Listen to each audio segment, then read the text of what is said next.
Lee, Excused absence. Counselor Exner, Here. Counselor Schultz, Here. and Mayor Pulliam. Here.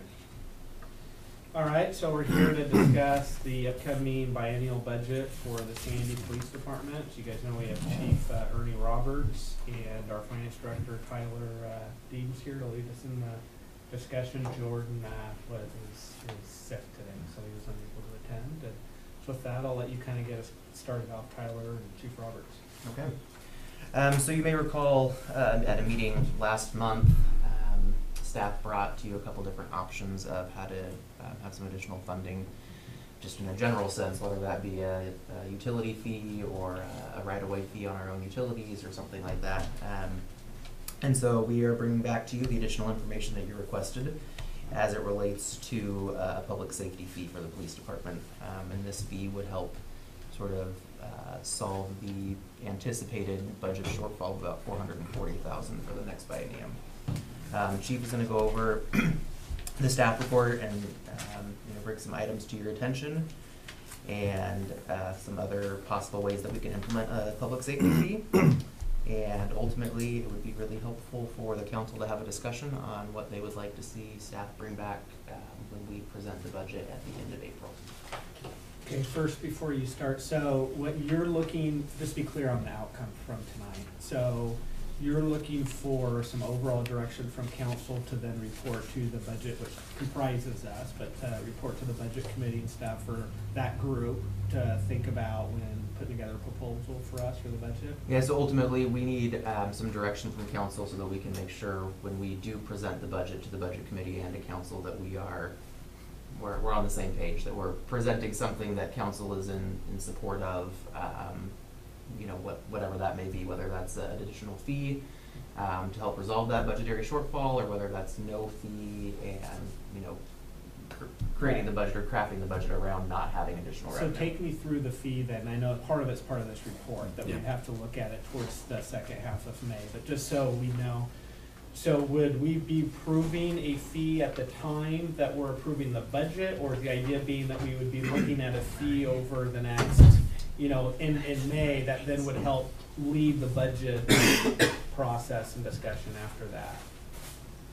So we have our first budget committee meeting on April 29th. Okay. We would not be able to adopt any fee during that time. Right. If we do go the fee route, we would first need to adopt an ordinance to establish said fee, essentially give the city the authority to charge a public safety fee on the utility bill.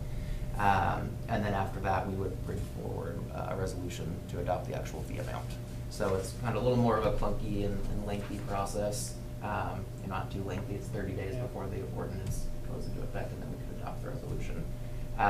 So really, this is sort of the preliminary meeting to make sure we can meet council's expectations as far as how we create the budget, and then depending on how that goes, we will then have subsequent meetings to adopt a fee if that's the path that we go down. So really then, what we're gonna be talking about tonight is whether or not we want, and what the scope of that's gonna look like, of a fee to come back at us here in the next month and a half.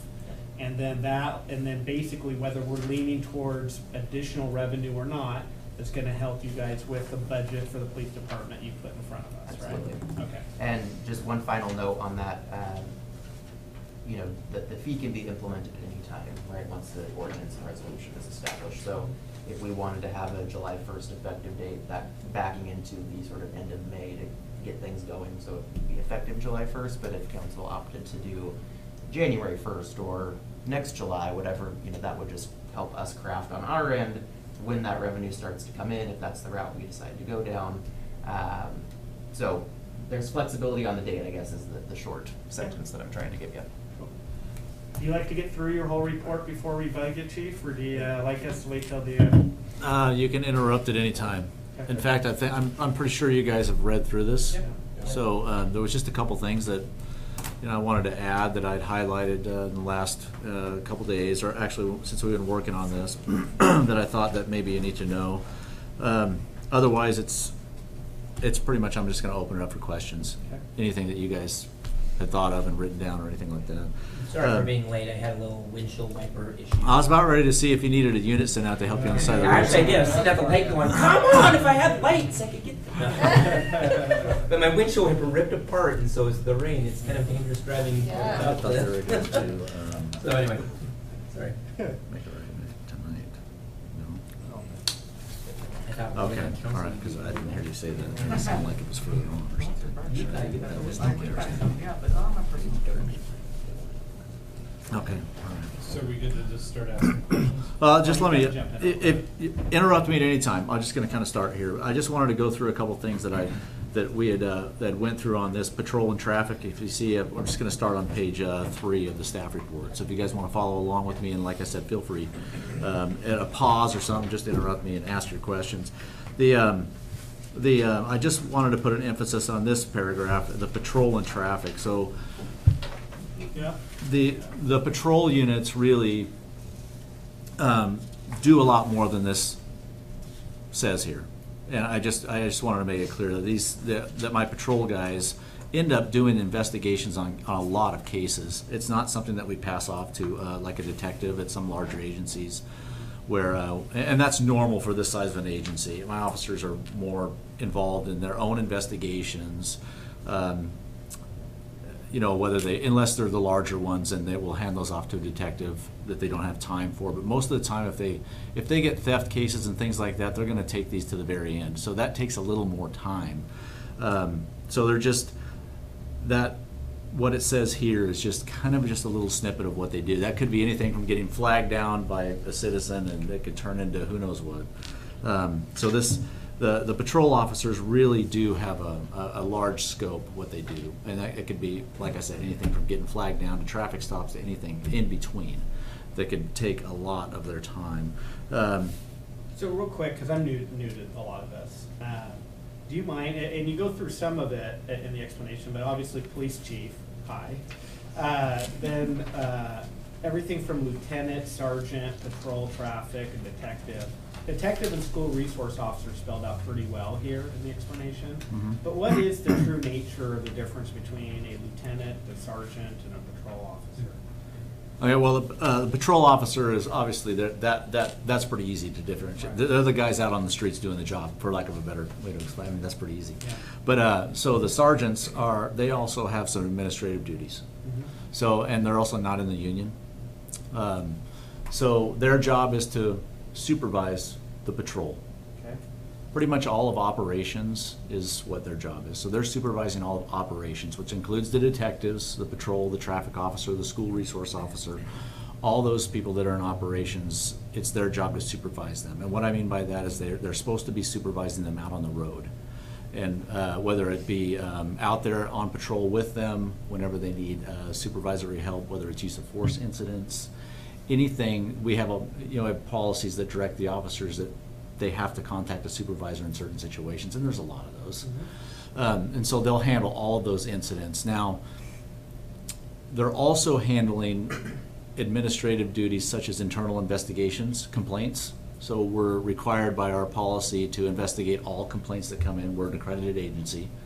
So there's obviously rules that we have to live by, and they are in charge of investigating all those complaints that come in, whether it be a person that comes in and wants to, hey, I got a ticket, and I didn't like whatever the complaint may be. Those all have to be investigated. So they will investigate those and forward them to a lieutenant if we had one, but we don't have one right now. So those get forwarded directly to me because the sergeants don't make recommendations on discipline. They do the investigations and then they forward it to me. What's happening without the lieutenant's job when we had one is part of the lieutenant's job is to take that from the sergeant, make review the report, review the investigation, make a recommendation to the chief of police on discipline, if any, and then it's my job to decide what that will be. That's just one small portion. The other job that a lieutenant would do is they take care of all of our accreditation, things like that have to be updated regularly, policies and procedures, all of that administrative duty, which is now on myself and the sergeants. Okay. Since we don't have that. Now, we've been doing that for a while. And what it does with my sergeants, it keeps them in the office more than what they should be. So they're kind of stuck in the office doing administrative duties to help me out because the load is quite heavy, and it keeps them from being out on the road, being a patrol operations supervisor, just because we don't have that. So, in short, the patrol is out on the road taking the calls, making the traffic stops, and doing all those things. And sergeants, lieutenants, chief are involved in most of the administrative procedures. Yeah. So Chief, how much of the school resource officers do they get to the field outside of school, for example? If they're needed, do they do backup? How much of their, They do.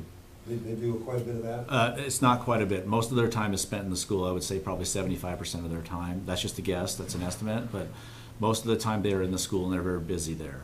But they do. We call them out if we have a big incident that patrol has, or myself or the sergeants. We will call them out if we need them, and the school is fine with that. Obviously, and in fact, that's part of the. Between the two of them, you have about half of them FTE available to do backup, some of the high pressure kinds of things. Is that what you're thinking? So 25% of each one of them gives you about a half of a FTE to be able to. But mainly in summer though. In the summer that changes, Christmas obviously. time. In the Yeah. summer or Christmas time, the vacations that the school has, then spring break, we put them back out on patrol. In the summer, we put them back out on patrol, and we have them 100% of it, and we have them full-time on patrol at those times. But their main obligation is to be in the school. That's where they're assigned. So you would not pull them off if you had to have somebody. If we have somebody else available, we do not pull them off. Okay. If we need them, we do. I'm gonna go Lori then John. Oh, I was just, yeah, you can see it. Okay. I noticed in the projected budget on page 6, we referenced the SROs earlier for the reimbursement from the school district, but the actual for OTSD SRO, the actuals and the estimates and projected don't map out to what we see as revenue coming in Just from the page school 6. district. So it looks like we're getting 43,000 per officer, so that'd be 86,000. Even with a 3% increase, it shows 123,750 and 180,000. You see where I'm talking about? Yeah, I do now, yeah. So, and I didn't know if like we have a contract that's gonna pay more. I was surprised to see that dollar amount, and I know there's a article or something posted online as well too, that it was much less than that. But with them getting 75% of the time, I just wonder how our SRO cost or cost recovery from the school district compares statewide or nationally. So it just feels like it should cost them quite a bit more. When we did police coverage for Estacada, it covered our costs and then some, but the SROs seem to lose us money and lose us time. Not dogging the benefit No, of no, it. no. I think it's a good idea. Generally, I don't know who negotiated, that was before my time, who negotiated the earlier fee, which was 30,000, and I'm not, Tyler would know exactly if we went back, but that's not really the point. Most agencies who have an agreement with their school districts, when I did the research on this, are paying about half. Okay. And that's what I was trying to do when I renegotiated this with Aaron, and they were fully on board with it. They wanted a little bit of time to get to that point. And so the 43,000 and it might be 43,000 plus or 3% increases. Yeah, so for the 17-19 estimate, that 123,750, that's one fiscal year at the lower rate, which I'd have to look exactly. I think it was like 37,000 or And something. then the other and one. then one fiscal year of 2 SROs at 43,000 apiece. And then the 1921 budget or projected number, the 180,000, is that $43,000 per officer times 3% for each fiscal year, and then rounded down to a nice, whole number. And then that compared to our actual cost for an officer, what's an officer cost us per year? middle. Tyler, go ahead. Middle of the road. Entry level with benefits, about 116. That's entry level though, right? Yeah. That's entry. How many entry level officers? What are your, how Sorry, Carl, did I overstep? No, I think you're asking the same Hold on, question. and Jeremy has something too, go ahead. Sorry. No, How fast are your step increases? Oh, we have. go They're ahead. annual. The officer, or the current collective bargaining agreement has 7 steps, I believe. Generally speaking, all the officers are hired at step 1, but every year on their anniversary date, they're Like, moved up. what's your, Yes. what's your average officer at right now? Much higher on the pay scale than entry Obviously. level. Yeah, they are. Just give me a ballpark. Give me a ballpark. Was it for the SK contract? I Or remember hearing median. like 160 I'd say we is have what our cost for an 75% officer. off the top. At the top? Yeah. Top The down. average cost for the officer across the board, if you take it, well, Across most of our the people That's fine. are longer term employees. We don't have a lot of turnover, and that's the reason why you have all these people at a higher step, which is obviously fine, but and that increases the average. To get an average number exactly, Tyler, I guess we could take the pay scale on all of them and average that out, but it's going to be way higher than the entry level because our employees, most of them have been there long term. Yeah. Hold on, Jeremy. So you mentioned with the contract with the school district, you called it an entry level, like for the pay for the half. You said the entry level for that. So the person that's actually doing that work there is not necessarily the entry level pay. So are we using the entry level pay as the getting up to the 50%, or are we using the middle average as the 50%? We were using the entry level to get there to that point. My intention was, and with my meetings with the superintendent, they were on board with getting to that halfway point. Now, this is also a competitive process when it's a specialty position, so you could have an entry level person there, or you might not. You might have somebody higher. It's a specialty position it's a competitive process. So those 2 people in there now, for example, went through the process and they got that spot based on interviews, written tests, things like that. And who's conducting that? Both you in conjunction with the school district? With the school district, we involve them as well. So we've done that for quite a few years. We get we'll take a school board member or Aaron or maybe I think Ken Ball was on the last sat on the panel as well. We try to get a mix of pretty much everybody involved to at least be part of that when we do that process because they're invested in that as well. And I will say additionally that when Aaron, the superintendent, came to me about an additional SRO, he knew I was going to be asking for more than what they were, and he was on board with that. He wasn't opposed to that at all. He kind of expected it, and it's their intention to make it higher. That's why we have the 3% to go up and eventually be at that halfway point. But that will take a little bit of time. Yeah, go ahead, John. So just a informational piece, Oregon Trail School Board meeting last night. They approved a contract with Portland International Academy, which does ski school up the mountain, to rent a classroom space for $4,700 a month. They're gonna put $500 of it into the general fund, so it's a 6-month contract renewable next year as well. So they have some additional revenue coming in. Wait, they're As well spending through how much to contract. do that?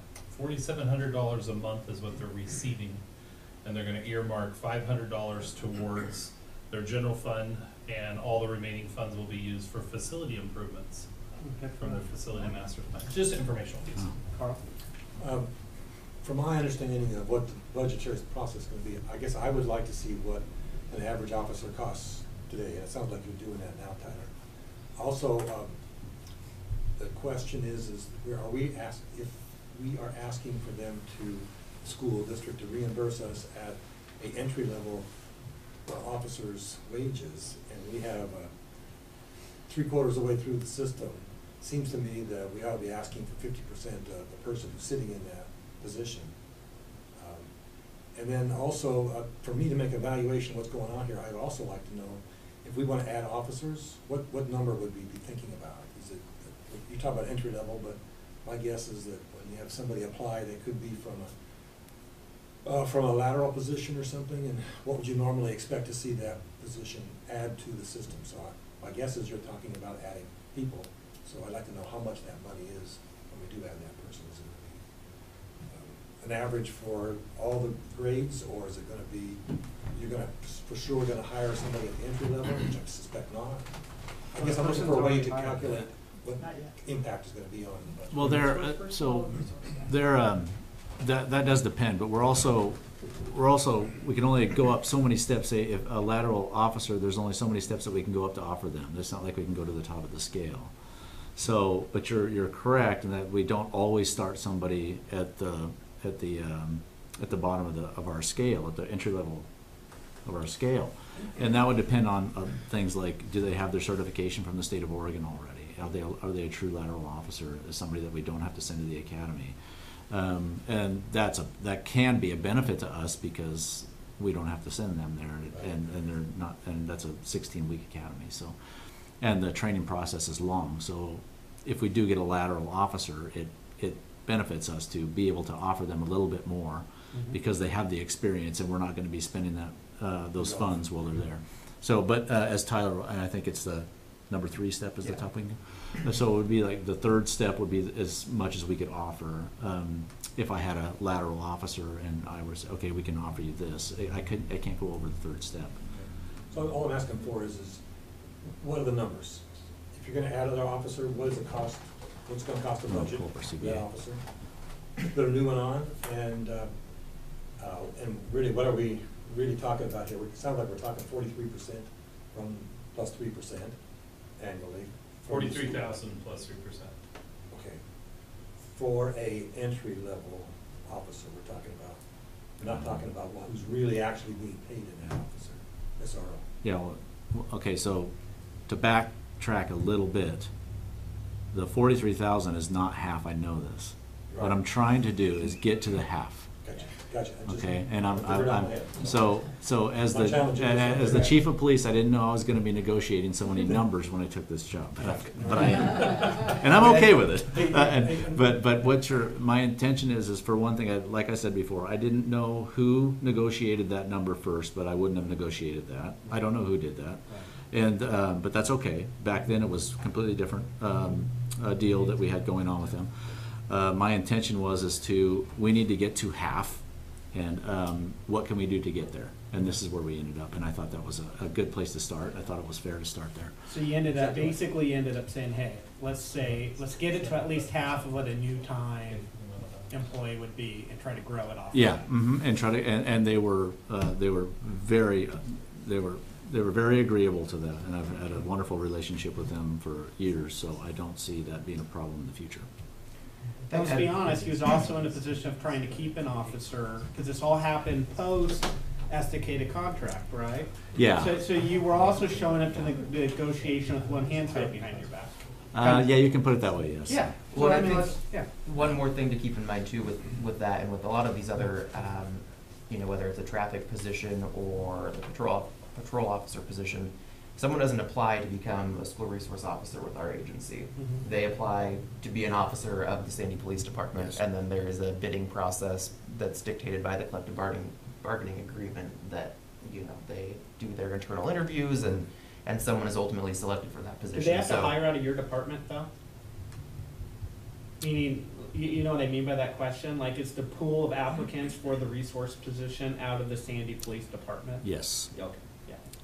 Oh, they could technically, I guess. I guess they voided the go off to contract. Douglas County. Yeah, they go to practice kind of. Yeah, and that's At one time, they were doing their own officer. one time. They became a In fact, they police became a agency. police agency by ORS Yes. for a short period of time, but Years that. ago. I don't know why that didn't work out or how that didn't work out, but Well, I might not have got my answer on that. Because you were talking about I'm new, resource officer, are they part of the union or not part of the union? yes. They are. They are a sworn officer of the Sandy Police Association, part of our Yeah. collective bargaining agreement. Right, so then what I was trying to, they're hired as part of the union, as part of our typical process. Mhm. And then when we decide to have a new resource officer, then they're put out we have this new position that's being created. Who gets to apply? Anybody? It's also rotational, just so you It's Oh, in it's their rotational. contract, Yeah. how they bid for it. So, right, they bid for it though after they're already a member of our department. Yes, yeah, Right, yes.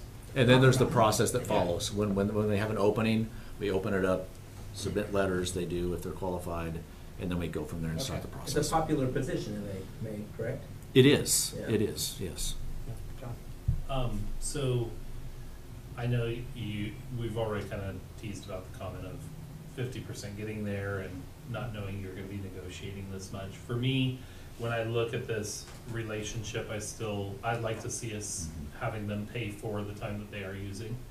And I know that's a bigger ask, and that's probably pretty substantial at this point, but if they're using 75% of the time, I think they should be paying for 75% of the time. So, Yeah. that's just my 2 cents on it. I know that's probably not achievable. And they are actually close if you think of it in those terms. They're getting closer, and we're getting to that point. So, and if like you said, the 75% of the time when we're using them during the summer, they're ours. They're back to the street and doing patrol duties or whatever we have them doing when they're just not at school at all. Then if you think of it in those terms, then you actually, if you go by the full-time, salary in a year, 100% of the time, you have to take some of that into consideration as well. So there's that too. Yeah, I just to get a little bit of history from back in the day, I think when I first got on council, there was times where I don't think they paid anything for us to have a school resource officer in there at the beginning, because we had some frustration with like, Yeah. come on, pay, and they're like, Megan, we don't have the money, we had to cut, everything out there.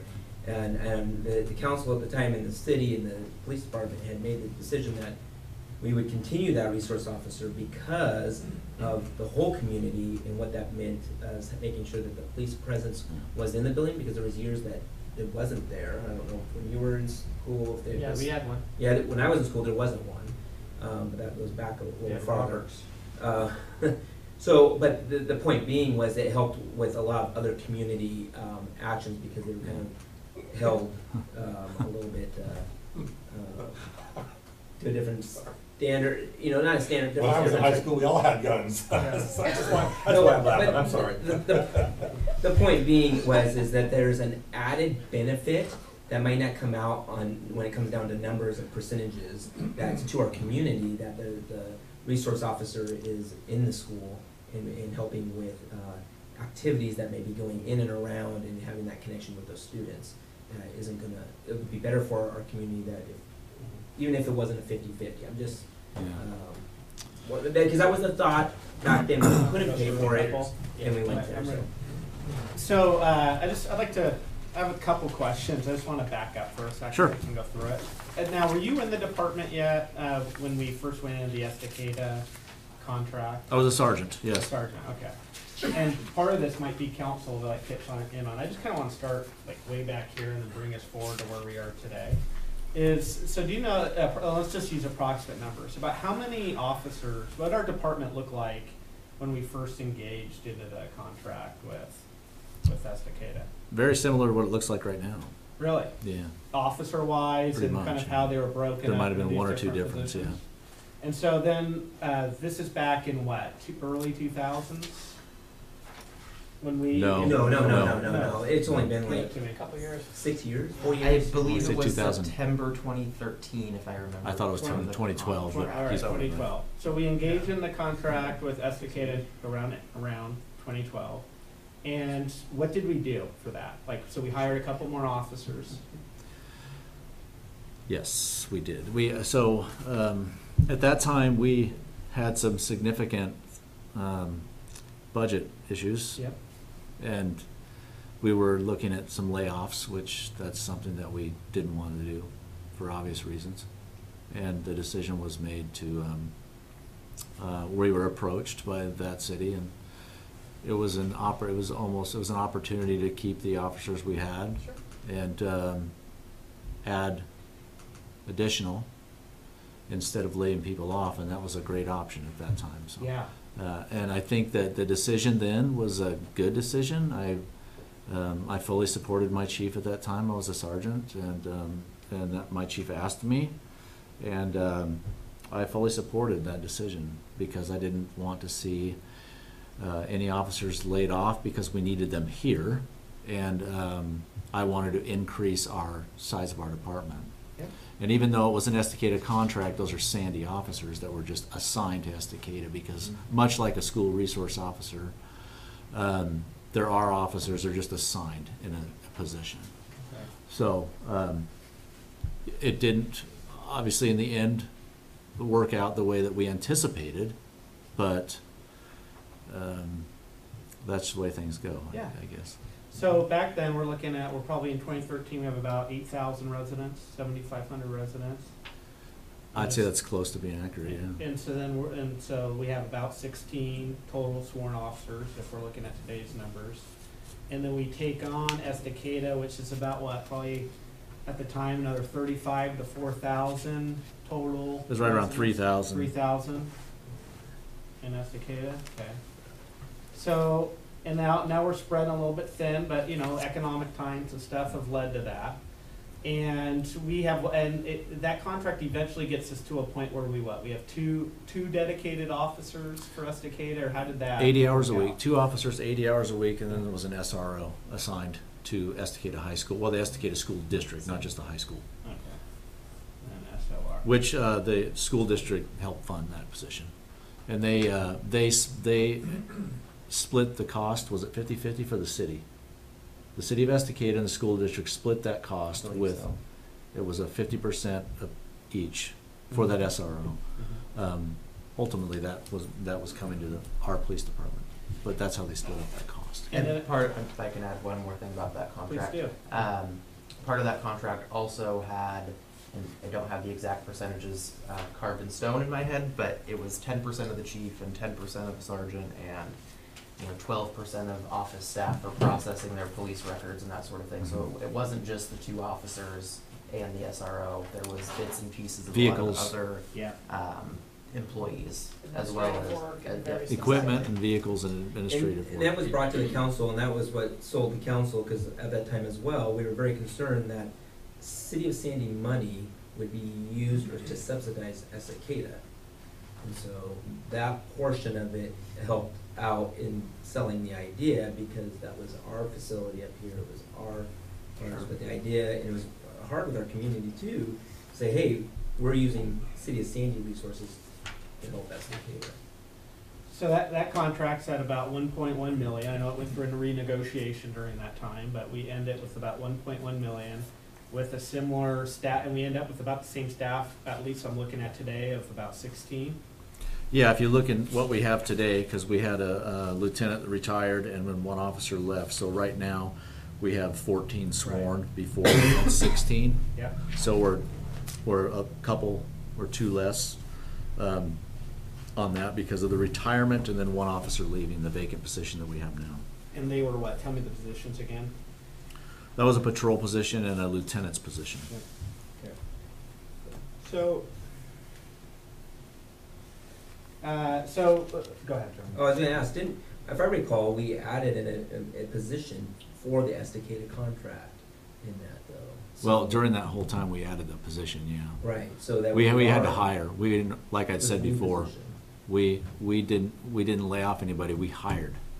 Correct, we to hired. fulfill so that not- contract. Not only did we not lay off, we hired for that, so that We did. added positions to what we were currently had at It that did, time. it did. Right. It added positions to be posted. So it's not Sandy this- officers to be posted down there, but only 1, So it wasn't. not 2. So it's not the same as what it No, is no. today, there was an actual position. Yeah, there. we took away from our positions, what we did is we had the 1 position that we hired for and we posted one of our shifts, if you'll see, if you go back on the shifts here, we have what they call a mid shift, we had a weekend mid shift and we transferred one of those people over to the city of Estacada in a patrol capacity. And then, of course, we had the SRO position too, that they split the cost with over there, so we had that position. So contract ends, there goes 1.1 million. And then, and some of this, there's been just conversations, just like what happened towards, the end of last year, or I guess earlier in the fall, right, when going through it. So 1.1 million, that contract ends, and you said you had 1 officer leaving and retirement.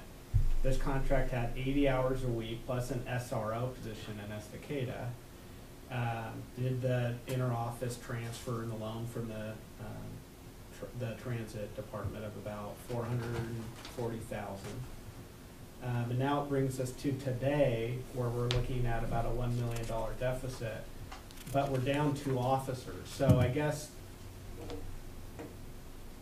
the Yeah, question yeah. is if we're down 2 officers and we lost 2 officers from the Estacada deal, why are we looking at what we're looking at today? Well, Tyler can fill you in on that, but Yeah. there's other things that affected this other than the Estacada contract. It Okay. wasn't Yeah. just that. That's right. There are issues Yeah. before this. Yeah. This is not the first time that I've carried over a deficit. I carried over a deficit last time, a significant one, and Yeah. it wasn't because of the Estacada contract. Right. So that's the difference when and those other issues are. I mean, I'll let Tyler comment on those if he can. Yeah. But there was a significant amount of carryover the last budget cycle when we still had the contract, Mhm. and the reasons for that are there's a few reasons for that, and he Sure. can comment on that. But Yeah. it wasn't just because of Estacada. We have that shortfall, but What was the short, I mean, what was it? Can you comment on those or not? You say you can't comment on it, or you? well, I was going to let Tyler comment on Because that I'm curious what you already shortfall said before first. and how we got to that point and how we balanced the budget. Then I'll let him. So, for the 17-19 biennium that we're in now, we started, I don't know if you can see that very well, about $160,000 in the hole at the beginning of this biennium. Because of the increase in our population, increase in service calls, there's been less citations in recent months, being written, so there's less revenue coming in on that side of things as well. And then just from an expenditure side, I did not partake in writing or negotiating any of the Estacada contract or any of the SRO with Oregon Trail School District contract, but our expenditures increase significantly, and Jerry, I'm sure you can attest to that over the last 10 years or more on council, when you're faced with 20% PERS increase every couple years on top of cost of living adjustments and salary steps, and a lot of those contracts that we had in place were just not keeping pace with the true personnel expense that we were actually incurring on our end. So it's kind of a compounded issue. It didn't happen overnight. It's a multiple biennium problem that is just now really coming to a head. Yeah, that's the quick answer for you. So just to get in my head, maybe you're about to do this, but I guess I'm looking for Jeremy's answers, or question. The answer is, we had a PERS that caused deficit. We have the scramble back and forth from Estacada has some deficit. We have SRO come back to us, right? That officer came back to us, and we were only half supporting him, so there's some of that. What were the other things that you could say, this is why we are the $1 million in the hole today? Decreased municipal court revenue. And that was Had a because we're not factor. collecting like we should be, right? Well, that's a portion of it, but Yeah. the other portion is the increased call load with the staffing and also not having a traffic officer and all that. Those things I explained what a patrol officer does leaves less time for traffic duties, because generally we do traffic duties when we don't have a call to go to. Our patrol gets dispatched to a call, and that's priority. When they're not, then they're free to do officer initiated activity, which I can give you and I apologize for this not being in here, but I've been trying to put together this for a couple weeks, and because of the new records management system and the new CAD that we went to, it was really a lot more of a pain than I thought.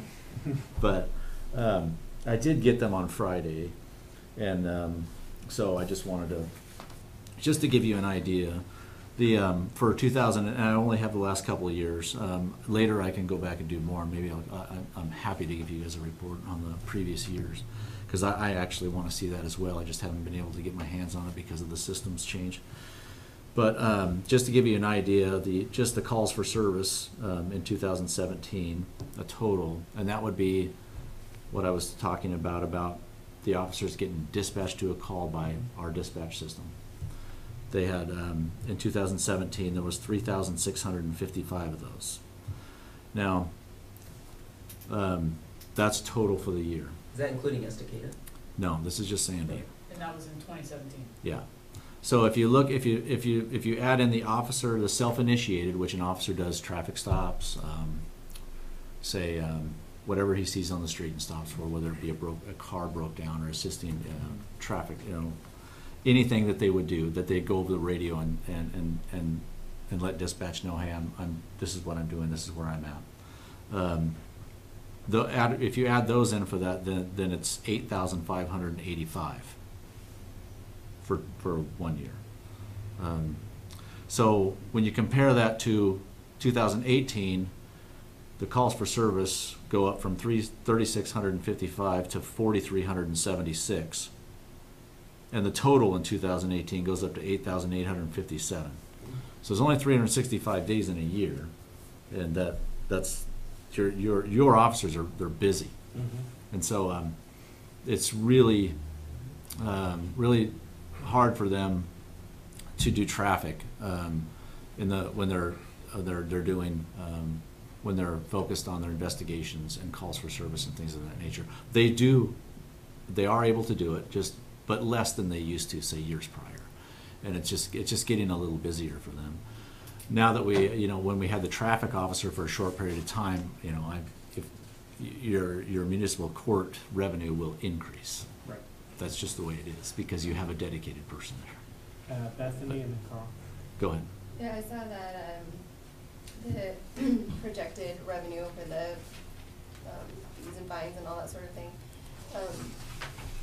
Could we see that be more like what the actual was in the 15-17 if we had a traffic officer, would you predict? Or You definitely could. Okay. You definitely could. Now that figure is gonna be, we're obviously conservative because you're putting in a number. Sure. And it's one of the things that got us into where we were discussing before is that number. Sure. That's one of the reasons that we had a carryover, because that number wasn't really projected right. So Okay. And was 15-17, did we have a traffic officer during that? no, we did not. That was one of the reasons why we had a lot of a carryover.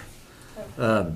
But this number is a conservative number, and that's obviously what we're going to do when we're doing the budget. So because we don't want to be wrong in Sure. the negative. So, but yes, what your question? The answer is yes. It could be higher. I would like it to be a lot higher. Yeah. But So when you have traffic cop, they probably aren't paying for themselves with all the traffic tickets. Probably a lot more phone calls to the mayor if we did probably, but my guess is that you'd increase the traffic, especially if we got them all paid. The traffic debts that aren't paid are, you told me the other day, is a horrendous amount of the traffic fines are not being paid. that are in collection. But we got more of a collections contract now that's actually being more, what do you call that? They're more aggressive. You could say aggressive. Yeah. I was looking for a thing, Yeah. Guido or something like that out there. So it's not gonna make a difference, you're not gonna pay for the traffic cop, but it sure make a big difference if they had somebody assigned to traffic, right? Yeah, it does, and the intention is not to pay for the officer, the intention is for compliance, of course. I mean, but, like I said before, that does generate more revenue. The need for a traffic officer is, well, a large portion of the complaints that we get, you guys know, that they're traffic related. We have a lot of traffic complaints that come in, that's a large portion of our complaints, whether it be speeding, running stop signs, running stoplights. The traffic officer is also responsible for traffic crashes whenever he's working. So when we get a traffic crash, and there's many of those in Sandy. I've 2 today. Yeah, a big one at 362 and 26. It's almost a daily thing. But that when the traffic officer is on, he's responsible for those, for the traffic crashes. He will respond to all those too. So not only does that helps out patrol, because the traffic officer will take care of those crashes and they can resume their other duties. At this, so there's a lot of other things they do except just stop cars. And another example is that person is part of the craft team, which is the Clackamas, the county interagency traffic crash team that goes out and does major traffic where there's a fatality or things of that nature where they have to use their special equipment to do diagrams and all that. Our traffic person would be part of that team, which we haven't been able to do for a long time. The reason that is important is because we use them, and I've had problems in the recent past getting them here because we weren't part of that team. They generally have somebody from each agency in Clackamas County on the team, and we haven't been able to afford that. So, but that person would be part of that team, and it just makes things a lot easier when you're using that. It makes it easier for me when I'm interacting with whether it be the sheriff or other chiefs of police and other agencies in the county, and when we have to call those people out, which we do in Sandy actually quite a bit, unfortunately, because of some of these crashes that we have. Well, I do know that when we had the traffic officer, that it appeared as if, at least as a citizen, that we were getting a lot better compliance with stoplights, and when traffic issues are going, it seemed to be more, certainly, obviously, for me, responded to. Now that we haven't had one, I park at the traffic light there at the post office hill, and it's almost a sure deal that somebody's gonna run the red light. It just seems like it happens, and half the time it's a truck, and they're steaming. So a traffic cop would really make a difference. To me, I'm not sure about a budgetary issue, but for an enforcement issue, it's certainly high on my list. But I didn't see any traffic officer on your proposal put more on there. Is that right? Is that, well, put a traffic officer there will be a traffic officer position if we can hire the one person back that we lost. Okay, so there would be. So there would be, yes. Full-time or half-time? So we have an open patrol position now. That traffic officer, we had a short period of time, we had to move him back into patrol because we had the open patrol position. Now, if we hire that person back, that will reinstate the traffic position again. It was only a short period of time, so you may not have seen the benefit. But you certainly will. I was the last traffic officer that we had assigned here. That was me, so I know what kind of effect it has when you're doing that job in the way that it should be done. I feel that I'll be directing my officer to do it. You develop a lot of contacts in the city, and whether it be knocking on somebody's door to ask to use their driveway or just making those contacts, and people appreciate that. They know you're out in the neighborhoods. You keep a logbook of every complaint that comes in and which area it is, and we maintain a logbook of that, of when they worked that area, how many stops they made, if there was a large number of speeders or not, or a large number of people running the light or not. Those things are all kept track of, and you develop those contacts through the city, and we can send that person to target those areas that we have complaints on, like you said, in the certain areas when they do come up. All right, I'm gonna go John, Jeremy, and Lauren. So I've got probably a 4-part question. Okay. So, Okay. So he has to skip those 4 times. Yeah. I got skipped already.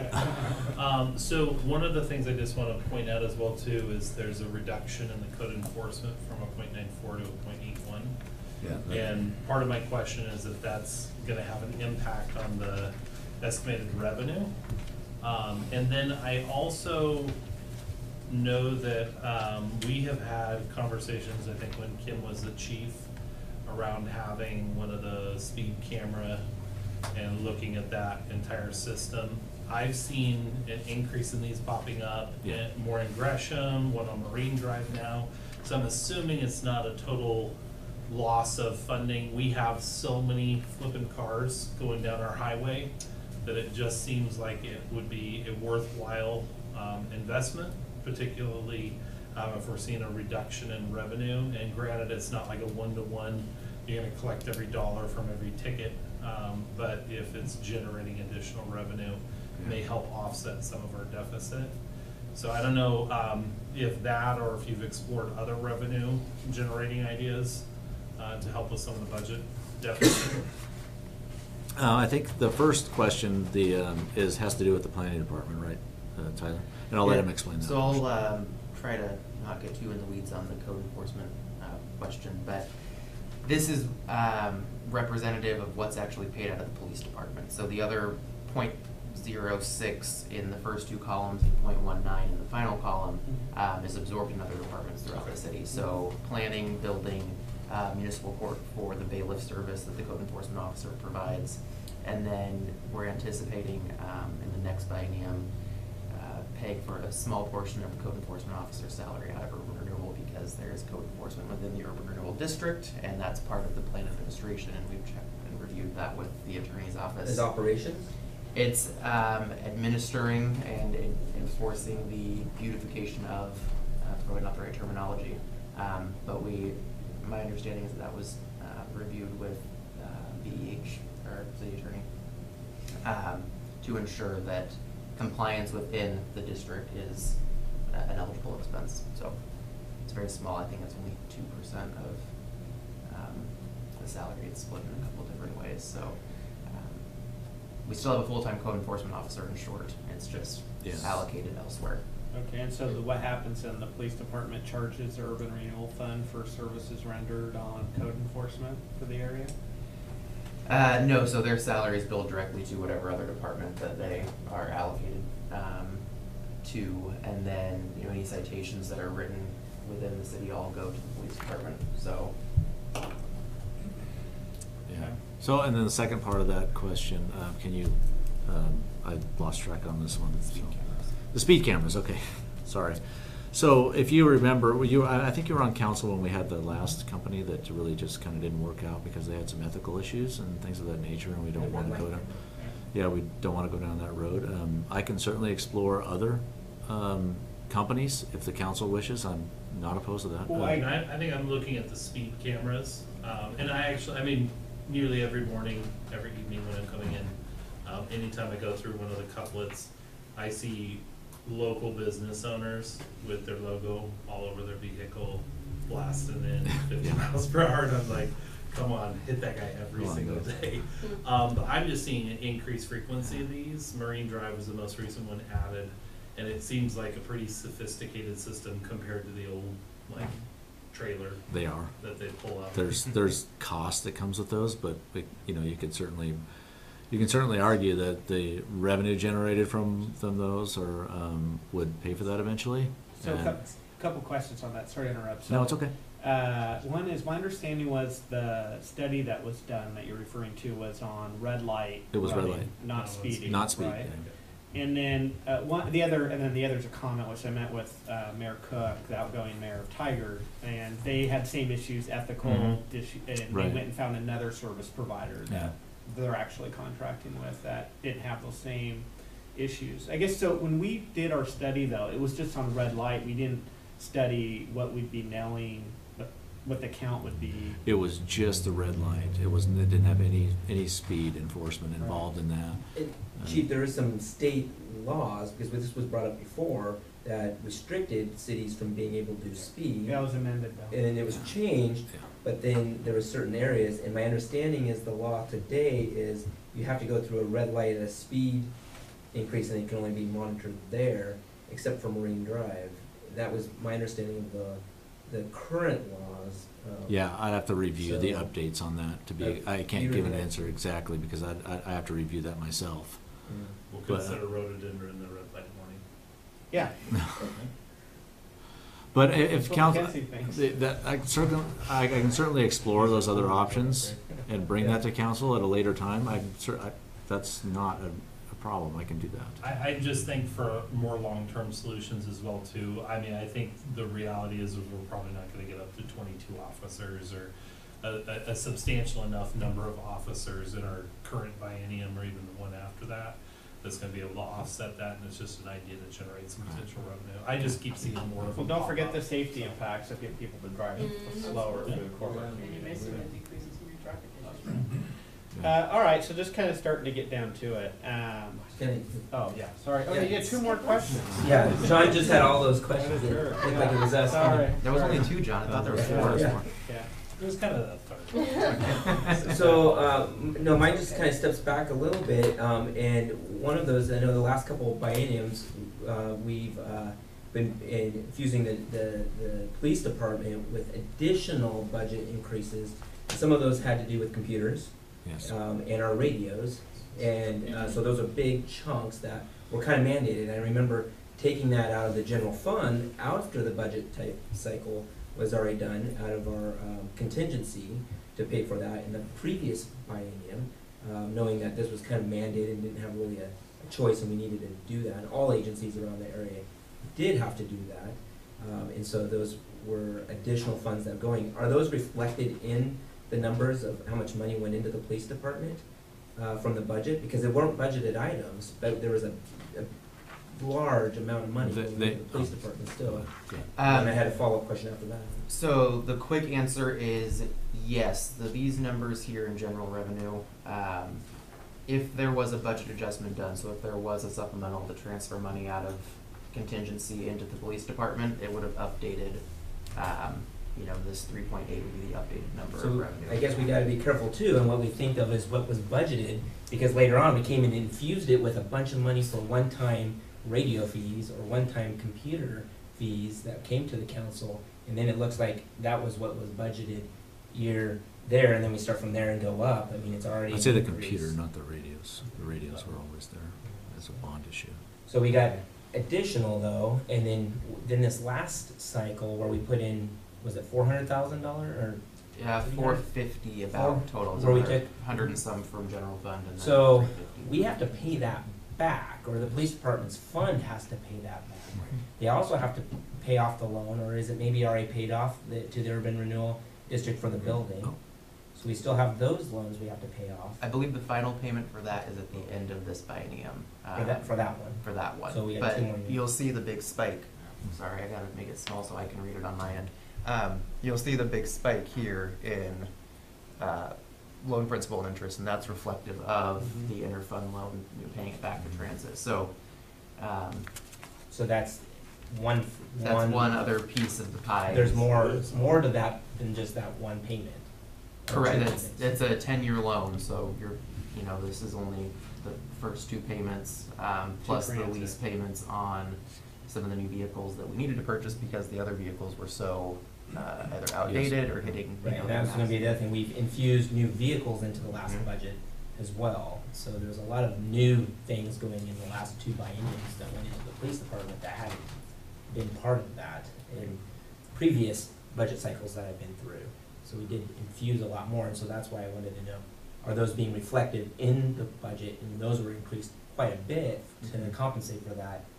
And are we starting back where it was, or it doesn't sound like that? No, It's a so this is separation the- between transfers and base budget. But it's I been think added to the it- This base is no, not it looks like delineated a between change. It base looks like and a transfer. change to This the is base. the total Right. actual 15-17 numbers and the estimate of where we believe we will end at the end of June 30th, 2019. So, this middle column here isn't even related to the budget at all. This is our estimate of where we think we're going to be ending up as of June 30th. So what Jeremy just went through there, though, so all the new fleet, all the new equipment, vehicles, all that, that's reflected in this budget of 5.7 and 6.3. Like that's all in those numbers. Yes, because the 5.7 is the actual, so that's the actual revenue that we received in that biennium and the actual expenses that we received in that biennium. My point was it was one-time Yeah, purchases. It was, right, which now Which we're. is not a one-time now purchase we're anymore, and so continuing you take that budget back Yeah. down to what Yeah. it was without that one-time budget. Or now it's being asked for an estimated of a lot more. So Then then that take us includes through that. that then, right? So are we then, obviously, we're probably doing some strategic budgeting for future vehicles and computer upgrades and those kinds of things, but then what else? Are there other, investments that we're making? Are there more equipment expenditures coming up that we're getting ready for? What's in our strategic plan over the next? The only thing I foresee in the next probably 2 bienniums is vehicle costs. Because we'll have some 2014s that'll be rotated out of service in the next probably 2-3 years. We're going to keep those as long as we can. You guys know we've entered into a deal with the Enterprise on our vehicles. It was a way for us to get more vehicles at a lower cost. The vehicles that we had before were just they were so far out of service, they were just dying on the road, so they had to be replaced. There was no way around it. It was neglected for too long. So that's another one of those things that I don't think were planned for in advance. Large purchases were made all at one time, like you're getting at, which I think you'd agree that that's probably not the best practice. You need a plan for these things. But we went into a lease now, so we have a more steady ops. Yes. Instead of CapEx, we're going into OpEx, and it should be Yes, a so steadier- yeah, our fleet's completely updated now, which is a good thing, but that costs quite a bit to get started. But we do have a plan for that. The computers that were replaced, I'm hoping to get a lot more years out of them than the last ones that we bought, so, and that was a big expense. The radios will be done for quite some time, so, and we did have that in the budget, and I'm actually hoping to get, that bond issue is a big topic at C800, so I'm on the executive board there, so there is money left over from that, and we're trying to decide what to do with that, and I've put my vote in as to what I want, so I don't think it's appropriate for me to say what that vote is until that comes out, how we're gonna do it, but there's money left over, and I feel like there's a certain way to deal with that money, and so we'll see how that comes out in the next 5-6 months. But that is already paid for, and that was in the budget. So, and it was actually I think it was a little bit less than we anticipated. It wasn't slightly less than we anticipated. So yeah, of course we're looking to the future. When I went through, I can't really talk about certain budget items, right? Okay. Let's just say that I went through our budget with a fine-tooth comb. So there's things that have to be looked at more closely than others when you're doing those things. So I'm not sure exactly how much. Well, I know you adopted some previous budgets from people before you. I've just been around long enough to know where some of this money has been infused in, and going, wait a minute, that was one time middle of the year, or that was one time at the beginning, going, we've got a project that we stated that this wasn't going to come back again in years, so that's why I bring those up, because I've been around. In short, the easy answer is we need to get back to zero. Well, I haven't been at zero. As a beginning balance. As a beginning balance is what I mean. I agree. This is important. If you're not starting at zero with a beginning balance, then some things aren't right somewhere, correct? And we need to get back to that, and I think when you're back to that, with what we're gonna consider here, what the council's gonna consider, the mayor is gonna help us get back to zero. Moving forward, for lack of a better term, we're playing catch up now to get back to this number from all these things in previous years, and additional cost, PERS, whatever all these things that you add in. This biennium, though, the current one that we're in, I can speak on your behalf for a quick Go ahead, moment. please. There's been a lot of capital expenditures, or maybe they're operational expenditures for the intended purchasing capital, or leasing capital, right? You have your vehicles, your radios, and your computers all hitting in this 1-2 year period. And so there's just been a lot outgoing, coupled with the lack of incoming, loss of Estacada, citation revenues down a bit. So, again, just that perfect storm of everything's kind of, we're at that crossroad, right, where the expenses went up significantly and the revenue did not go up at that same rate. Lori, you've been Can waiting. I add into what Jeremy's point is, just to not lose Just real the- quick, and then Lori's waiting patiently. and So, Lori's here. just doing a little math on that, because I think one of the pieces is we've had it's about a 12% increase in spending, from what you're estimating on the 17-19 biennium. And so like what Jeremy's saying, normally you have your base budget and you have your capital expenses that are one times, and then you go back to your base budget plus whatever percent increase we're allotting for contracts, et cetera. I get the PERS increase, and it's 20%, but it's not 20% of your total budget. It's 20% of. Correct. Yeah, so it's not like Mm-hmm. 6.4 million, 20%. It's not $1.2 million increase. Right. So looking at that, we're looking at about 11.5% increase in base budget. From where the base budget was minus an increase in capital expenses. What are we doing citywide, just as a comparison? So like I know at the college, we're about an 8% increase in cost this next year with PERS costs, and we've got a $60 million or $72 million budget. So we're looking at about 8% cost across. Now, some departments, like our IT department, pay employees more. There's a higher cost there. Police department similarly. But what's our citywide increased cost budget-wise overall? So I think Jordan at the prior meeting had mentioned that our general revenue was going up about 8%, and that was getting filtered down through all the departments.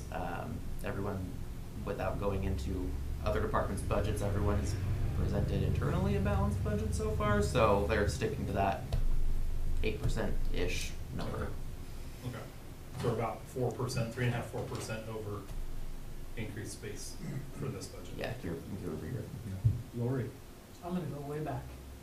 Okay, I'm gonna turn back Eighteen, pages. 17, yeah, well, back then. Yeah. So, going back to the traffic officer, do you feel, and I got the just based on kind of what, a little bit of what you were saying, do you feel that you have seen in the past when you've had a traffic officer, that you've also seen decreased crime rate?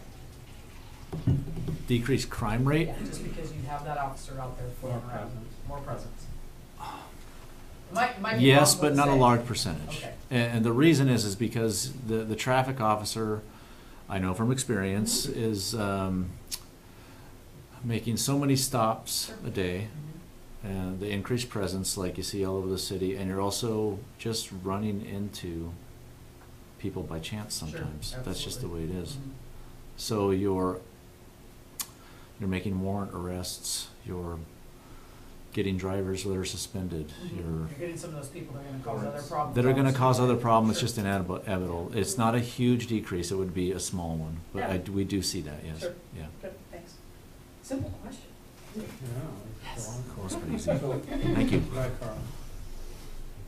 if you guys said it already, just consider me an idiot and just say the answer again, but when is it we are gonna have all of our borrowings from other funds to the police fund paid off? Is that gonna be the end of this 1921? Depends on decisions we make here Yeah, tonight. it's never gonna be good. So, Yeah. I guess that's the question, is that you don't have that paid off in this budget? This budget No. No. does not pay off any of those borrowings that we. It pays the annual debt service payments on. That's it. Yes. And so the payment you're talking about multiplying for is purely the building payoff? I mean, this loan principal and interest line accounts for all the debt service in the police department, so the lease payments on their vehicles, the principal and interest on, the interfund loan to the transit department. I don't have a, So you are paying, list in front of me on anything else that's in that line item. We're basically just paying the bills. Yeah, but you're not paying back the loans, interfund loans, those are not being paid off in this. not in budget. full, that's just Not in paying full. the annual It's payments 10 on years. those We loans. just By agreed years. to and part of the payoff. Okay. The loan principal and interest aren't your bills, that's just Well- on loans, loan bills, not. Correct. Yes, loan bills. Okay. That wasn't the correct way to put it. All right, so what you're proposing to us tonight, now I see for the projected 1921 budget, $6,464,388. That is with the deficit or without the deficit of 444,000? You want more than that? Or is that what is that what we're being proposed that we need to get to? So the proposed expenditures for the department for the biennium are 6.4 Yeah. million. If you scroll up or flip to your prior page, you'll Yep. see that the total resources that we currently have projected are only 6 million. So those expenditures that you see on the following page Yep, are That's where you get the to hire that additional yep, traffic position. I guess to answer your question, yes, that includes the shortfall. We need to get the revenue number get there. up another Up. 400,000. and so to get there, it allows you to hire, your proposal has you hiring that traffic officer. The patrol officer that's vacant, yeah, or that we lost. Well, that's not what I'm seeing though, because I'm seeing budget, current, and projected, right? Yeah. On 4 of 11 of, I don't know, this document tonight. Might be page. It does 3. allow the traffic officer, I guess just, I was looking at it a different way. Oh, okay. It does allow that, you're The traffic correct. position gets filled, we'd hire a patrol officer, there would be a bid process that would then, one of those patrol officers. Okay, would so be right the now we traffic technically have patrol. 7 patrol officers. That would get us even to our 8 that we're projecting. So you need a higher patrol plus an additional traffic officer. No, we need to just hire a patrol, that and then we would have enough to Have fill the someone patrol dedicated to and traffic. dedicated to traffic. Understand, Okay. okay. And we don't wanna go for the lieutenant this time around. Because my understanding is if we filled that lieutenant officer position, it would allow more flexibility and community face time for your patrol officers. What would be your wish list? Yeah, what If do you want? If you could go shoot the moon, Give what, us- what would you want? I want the lieutenant's position as well. So Tyler, how much is that? That would be approximately, give me about 20 seconds and I'll give you an answer. Mhm. I already closed that spreadsheet, hold on. In the meantime, in the 20 seconds that I have is the reason is, my, like I explained before, my sergeants need to get back out on the road. And I need some help with the administrative duties, all of the accreditation stuff and the work that needs to be done, which, by the way, we had to get an extension on that because we were granted an extension and we'll make it the deadline. But the reason I did that was because we just couldn't do it right now because of our the load on my administrative folks. So the lieutenant's position is one that needs to be reinstated, in my opinion, and I'd like to have that. That would be about 253,000 for the biennium. So it'd be even more. Or So it- 125 grand a year. So it basically, and that's obviously not you believe you have 444,000 priority dollars I do. above that. But if we're putting the cherry on the cake, that would be the lieutenant position. Yes. That would be next. Yes. And so then we'd be looking at 444 plus 250, add a couple So call it zeros 7. afterwards. Call it 7. Okay, and then in this proposal, you had some comparisons to other cities for us. Sorry, I'm just going back and forth trying to find that. Page 8. Yeah, page 8 is where it starts. So we did some research on what other cities in Oregon have a public safety fee or some combination of fees that, goes towards public safety. There's quite a long list. Yeah. The majority of those are all strictly public safety. Gresham has its police, fire, and parks.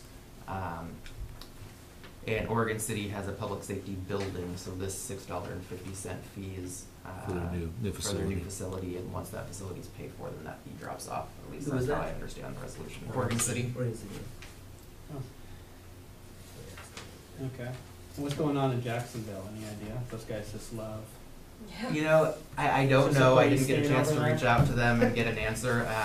It is tiered though, so it's based on Yeah. annual income. So if you're earning over 30,000, then So- you pay the Which Which 50 people that pay- nobody in 50 people- Jacksonville makes under That $30,000. is I know, quite I was gonna say, possible, that's so pretty- it's And probably nobody lives in impacting the high Jacksonville. income earners. So the other thing about Jacksonville is, correct me if I'm wrong, but I believe they're a public safety entity, so they're dual certified police and fire.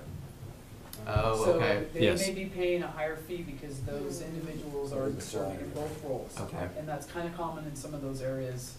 Grants Pass used to be that way, Medford was that way for a while. I think they have horseback officers in Jacksonville too. I do think they do. So knowing that, looking at some of these communities, one is not all of them are growing as fast as Sandy. Some are, right? Like Hood River certainly is. Okay. Not all of them have the same proximity to Portland that Sandy does. I guess, looking at how we compare to other cities with our sworn officers, how are you feeling about, you do this, I don't, you're chief, I'm not. you know, thinking about our police department and where our city currently is and where we're growing and some of the challenges your department's seeing, how are you feeling about that 16 sworn officers? And how we rack up? I'm sorry, Jordan put this graph together, and it's not 16, it's 14. Right, right. So that number is obviously different than what you guys have seen. Mhm. You're looking at page 5, right? I'm looking at page 5 of 11. Yeah. There's a top there that says 16 sworn officers. That number should be 14. Mhm. But the total staff of 20 is accurate? The total staff of 20, once we have the others, will be correct. If we have the others, depending on what council decides. Mhm. So that's the numbers are a little different.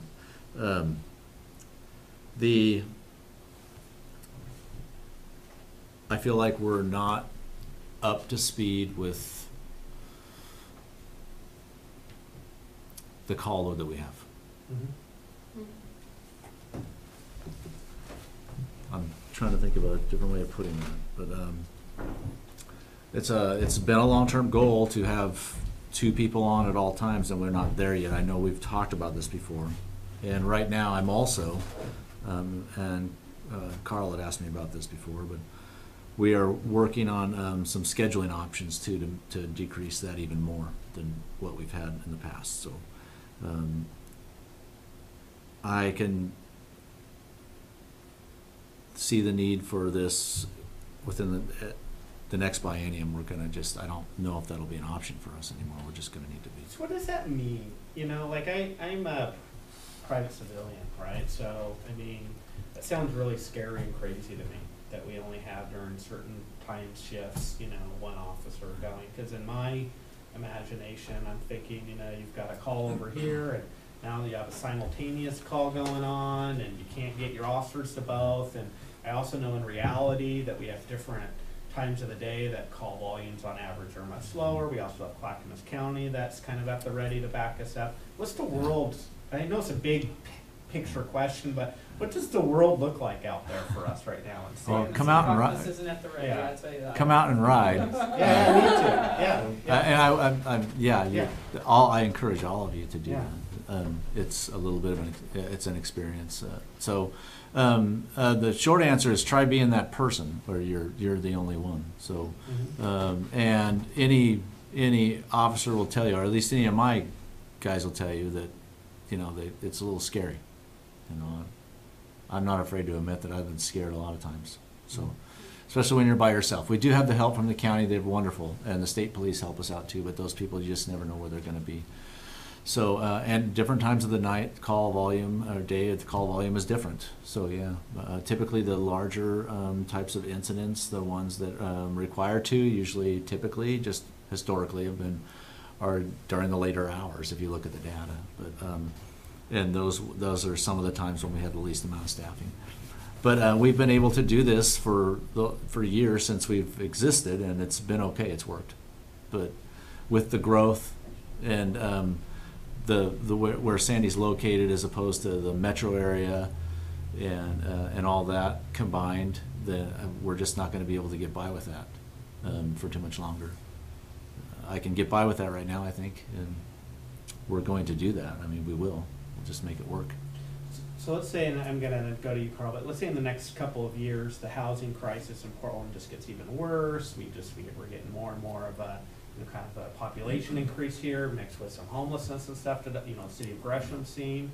I mean, are we at a place where we're anywhere close to being like at the ready to be able to handle some kind of dramatic change in our community over the next couple of years that could or could not happen? I don't know if I understand that question. Yeah, I mean, Exactly. I mean, if things continue to grow at a massive rate for us, and if we end up having an increase in a homeless population, which is already growing, but let's say it just gets put on steroids out here, I mean, are we anywhere at the ready to handle some kind of increase in both population and petty crime and transients, homelessness out here? That I think that depends on what the increase is. Right. You know, whether it's They extend the Springwater Trail right into downtown Sandy. Right. Yeah. those things require more resources, but I think that your police department is ready for, we have resources that we call upon when we have those big incidents, and we've been able to do that historically, and we'll continue to be able to do that. We have a great relationship with our neighboring agencies, and always have, and I don't see that changing. But at the same time, I think it's more of a long-term issue with having those types of issues come up on a regular basis. Would be more of a long-term issue for us. But Okay. I do believe that we can handle those issues now as they come. We've had a few of those that we've had to deal with already, and with help from other agencies, we were able to take care of those. But with just our resources, that's really hard to do. You have to have those other agencies to help you really in this line of work, because sometimes an incident can take 10, 15, 20 people, Okay. and we don't have that. Right. So Carl? So let me ask a couple of series of questions. I'm looking at this in terms of the risk to the city. And it can be looked at in terms of an insurance thing, it could be looked at in terms of a potential for court suit of some kind, but the worst case scenario was the potential for somebody to get, God forbid, killed in the process of working our way through this. So risk for the city. Isn't it true that if you have an officer by themselves and they can't get immediate backup, our officers tend to want to go ahead and deal with the issue right in front of them? And they may not be required to, but it's a sort of the impetus for them to get the problem solved, right? So they're by themselves, they come up to the house, they've got a problem, 20 minutes out for the next officer to show up, they're going to tend to go after that situation, correct?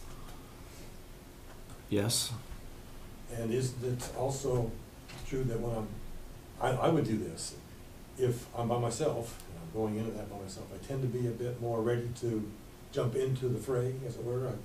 My gun might come out faster, my actions might be a bit more belligerent, and that might lead to an issue that might be a little bit more over the top if I'm by myself.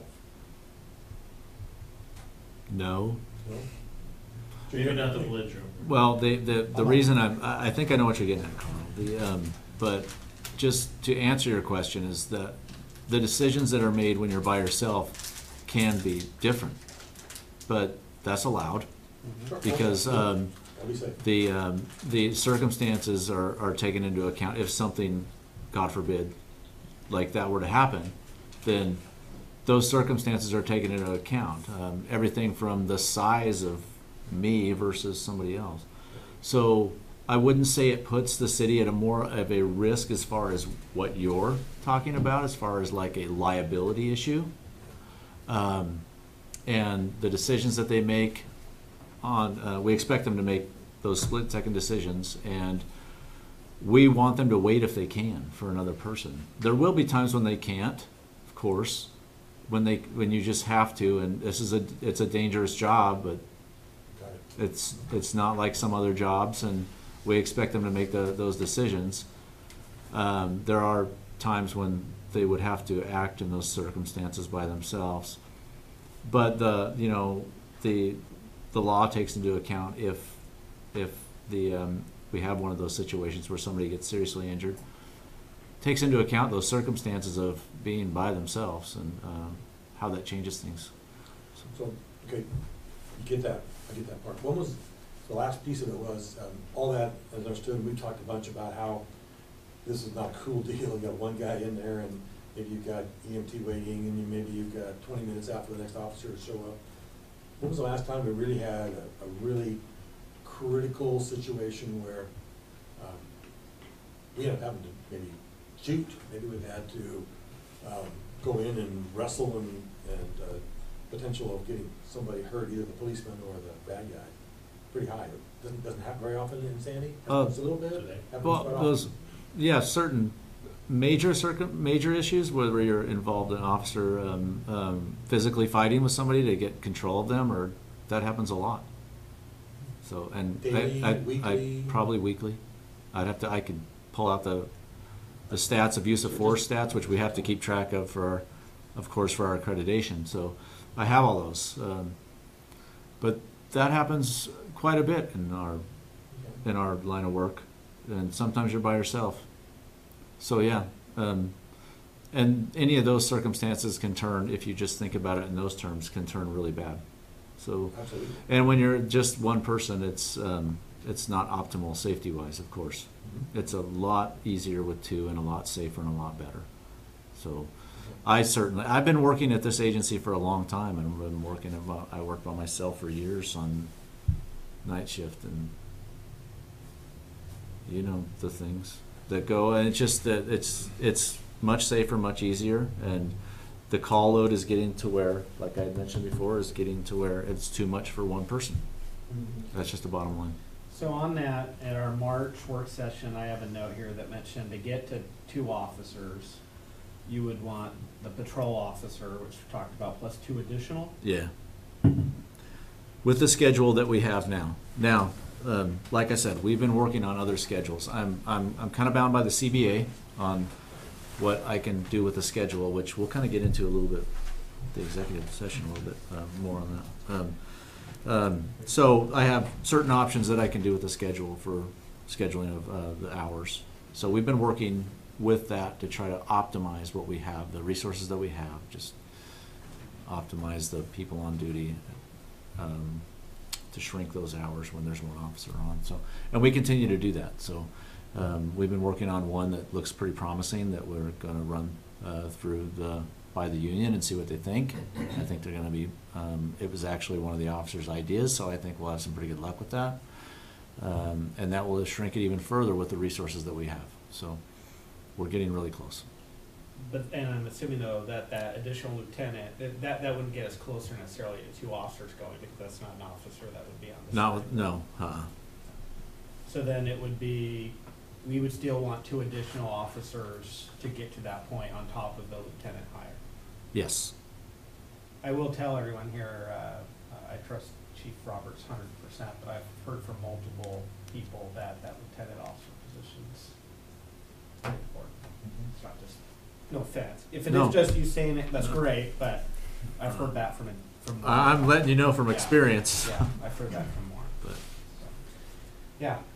So I love having the cities and broken down and population and how much annual budget is going for with that. Curiosity, do you know in these cities if they have 2 people on duty around the clock, 2 hours? There's a lot of Silverton's very closely matched.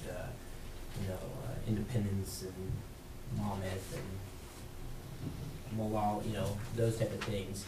Where do those cities and agencies sit for the around the clock 24 hours? fairly close to ours. So they don't have a coverage. Some do. Some do. Some So- do, and some don't. So curiosity, which those might be, and budget-wise, how they're able to pull that off with similar budgets.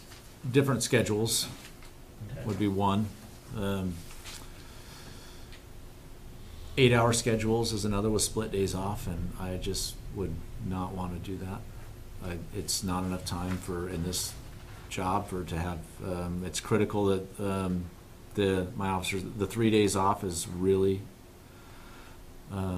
studies have shown, we could talk about that for a long time and pull up some of those if you guys wanted, we could do that, but the 8-hour schedule with maybe split days off, you could get really close to that with what we have right now, but you're going to sacrifice I think, some of the health and well-being of your officers if you do that.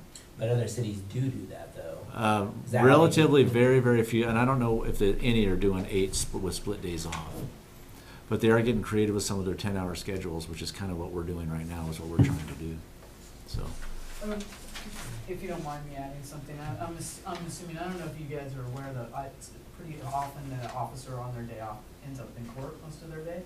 So when he's saying that they're getting 3 days off, they're not really most of the time getting 3 days off. So yeah. I would say that we'd have to really No, I narrow know. that down, but you're correct that. Yeah. I just because because the People in circuit, this room don't work in public Yeah. safety, You're right. and we all understand that, and so sometimes we use lingo and say things and we forget that everybody in the room doesn't really understand what that means, so I just want the, to help you clarify a little The- bit that those the- 3 days off are. the Clackamas County Circuit Court, the District Attorney's Office doesn't take into account our schedules. Right. They just don't. So court's scheduled when they schedule it. So if it's on your day off, then you have to go, you're obligated to go. My dad was a police officer You in know. Yamhill County, and so I had a conversation with him last week about how he was on duty in the middle of the night by himself for all of the entire county. Yeah. You know, only one officer in the entire county, and he was telling me the stories there, and then having on his day off to go to court, so. Yeah. Totally understand. I like for them to have 3 days off in a row without having to do that, but that just isn't a reality all the time. But they do get called in sometimes on their days off, so And that they get does. paid for that too, right? Oh, yes, they do, yeah. Yeah. Overtime. Love it. If it's on their day off, it would be overtime, yes. Go ahead. One of the things that, in my mind, I was working as a supervisor, and I was working for fire, I wasn't working for law enforcement, is that as you shrink your population down to a certain point, you start adding on overtime to your existing current individuals. And pretty soon you get to a level where that overtime to those individuals is equal to one more full-time additional person. Where do you think we are in That's that possible. currently? Your overtime to all your officers, do you think could be, probably not completely, but could it be replaced by a single more person? And we could come out with another officer and less overtime, but I don't think so. I do think that we can reduce the overtime. We did have more overtime because there was a lot of, one was because we had minimal staffing in Sandy, and then we had the officers in Estacada. So this, and if somebody is not working, we have to replace them. So that's the difference in a job where somebody calls in sick or something, and they'll be back when they come back. It's like a teacher, you have to have Well, a teacher. every time somebody does that, that calls in sick or that shift is open, that patrol shift, there's nobody there, we have to fill that. So that creates overtime, and it's, when you have minimal staffing, when one person is gone, you're gonna have overtime cost. So that was compounded when we had minimal staffing here and staffing in Estacada too. So you have one person gone, and then also that was filling full shifts sometimes. What we've also been able to do recently, and this is why I believe I think we'll be able to, we can manage that overtime and get that number lower. I wholeheartedly believe that's possible, because we are doing some things a little bit different now. We're not staffing full shifts anymore. We're staffing partial shifts, allowed by our CBA. So if we have an overlap that is, say, I'm just an example here, of say 4 hours, that there's not somebody on because of somebody calling in, and there's just a 4-hour gap there where there's nobody on, then we will fill that with just 4 hours instead of a 10-hour shift, which is, we didn't do that before. So, and those were some collective bargaining agreement issues.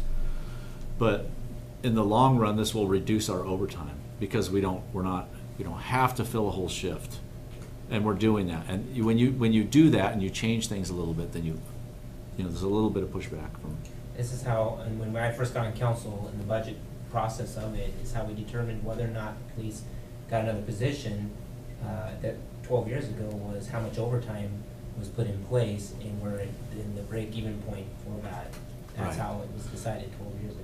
Right. And when we had, okay, we're gonna put another employee on versus having to do overtime. I mean, if you look at that amount that we spent for overtime, then you would know that that would fund an officer for a year, in a year, or the full budget cycle. It would be really close. But what I'm also, if you take that number and say, let's hire another officer, you're still going to have overtime. Right. So it's like, It's an expectation. so yeah, I think and that's what happens. Some So people pay their mortgage bills too sometimes. Is it an expectation for some officers? They're used to having a certain amount of overtime? yes, Oh, yeah, I have employees that. Yeah. they it is. expect it. Unfortunately, it is. Yeah. And you're unlikely gonna change that trend if you bring in more officers unless there's policy changes or That was the CBA changes. pushback I was referring to Yep. a second Oh, ago. yeah, they don't want. Yeah. They want- So Tyler, if people don't mind, do you mind taking us through these fee options? Absolutely. You do mind. Scroll down. Absolutely, I might. No way. So there are, I believe, 4 different options that we've presented here. And so I'll start with just a little bit of background to kind of get everyone on the same page, and then we can walk through each of those. We have approximately 3,700 water accounts. We've used water in these examples because that's, quite frankly, the easiest projection to provide you with. The majority of residents in town have water service at their house. Not everyone has Sandy Net, so we can't use that utility as an equal or consistent measure. So, water accounts. Is that where you get the 70% conversion rate? Do you compare that to how many people in Sandy have water versus have Sandy? I don't know if they use water or if they just use total dwelling I can tell you units. how they get it. Yeah. Yeah, Dwelling unit? it's actually dwelling units, and by that, Joe and I have arguments over this, you know. Oh, that's why I noticed Not you popped anymore. up. That's why Joe's gone. I'll be having him with Ray, maybe he'll change his way of formulating. Yeah. It was his easier way, because he would put on there vacant lots, so it made our percentage look lower than it really was. That's ridiculous. I agree. So, but it was just easier because he didn't want to do the math on being able to figure out empty lots versus that. So it was tax lots in town, and that's why he was coming up with his percentage. So the take rate is probably higher, but anyways, it's my Where's the camera at? Jordan, talk about that. So anyways, That's but an you know, interesting I love Joe, and so consideration, we had lovely discussions over this. Oh, okay, that's it. All right, sorry, go ahead, Tyler. No, that's good to know. Yeah. So the initial option, the first option here is just a flat monthly fee, and you've seen some of these numbers previously at the prior council meeting. I think we said 3, 5, or 7 before, and even before Jordan was here, we talked about a parks, pool, police fee, and that was somewhere at $7 or $8, I believe. So $7.50. $7.50. So you're kind of familiar with this initial example, and you know we're trying to, in all 4 of these projections, get annual revenue right around 220,000. For the biennium, 440. That fills the gap that we're anticipating. So these numbers So that you're these are going to hear, annual, but these we're are looking at a annual. biannual Yep. gap. Yeah. 440. So the 440 is for the 2-year budget period. All of these examples are on an annual basis. Yep, okay. So the next option is a fee by customer class. So that would be, your standard customer classes are single family, multifamily, which is anywhere from a duplex to a triplex to a 300-unit apartment complex. Those are all considered multifamily in our billing system. So what does that mean? I mean, so take me through that, right? Because you have like a $425 fee for a single family, a $1025 for a multi. So these were just off the cuff. None of these numbers I'm like, Yeah. yes, okay. we're gonna use these. This is exact. These were just to illustrate. Here's some options, right? So we could charge single family a little bit less. Charge those multifamily units that arguably would have more people living in a multifamily unit. We could charge them more. Well, that's what's gonna ask. So what about an apartment complex? That's multifamily. So that's multifamily. So, but then that whole apartment complex Each unit. is each unit paying? No. Not in this example. Not in This that is example. just by customer class. So this would be your duplex down the street at 1025 in this example, or 70 unit. a 70 unit. A would 70 be unit would pay 1025? Yep. And this Huh. this That's is my a catch. Yeah. just an option. Yeah. So let's use the example here, Again, this it's just throwing 138, numbers. Yep. 138 unit apartment is just being built right now, it would be $10.25. In this projection, In this yes. projection. Yep. The third option is a fee by meter size. So, most of our single family accounts just have a standard 3/4 inch meter. There are a handful of single family or duplexes that have a slightly larger meter, but these like 3, 4, and 6 inch meters, those are your bigger commercial industrial businesses. So we would, anticipate charging them more in this model. Again, we were trying to, in all of these scenarios, keep your standard single family, as low and as affordable as we possibly could. Mhm. And again, how does the apartment complex come into play here, though? So, I'd have to look at specific apartment complexes to see what their meter size is. the 138 or 134 unit, whatever that one is, that's on a larger meter. I don't know if it's a 4 or a 6 inch. It's actually probably certain it's not in this table because they just did the certificate of occupancy and started to fill out. But their meter's not gonna be that huge, so it's probably just gonna be around 10, it'll be somewhere under 1050 a month. Yeah. For that entire not per unit, for that Not per entire unit. complex, Complex, correct. okay? And then, lastly, we have the fee by class and by dwelling units. And so this is, I think you could argue very easily, this is the most equitable. Single-family units get charged their flat fee. Multifamily would be based on the number of dwelling units at that multifamily residence. So a So I duplex have would be 100, 2. and I have 100 apartments, that'd be 100. Yep. The caveat to this table is that I do not have an accurate number currently for the number of dwelling units we have in our multifamily category. So this would take some work. So this 623, it's an estimate. We have 89 multifamily complexes. That number is just representative of 89 times 7. Figured we got some duplexes, we have some that are 10, we have some that are 20.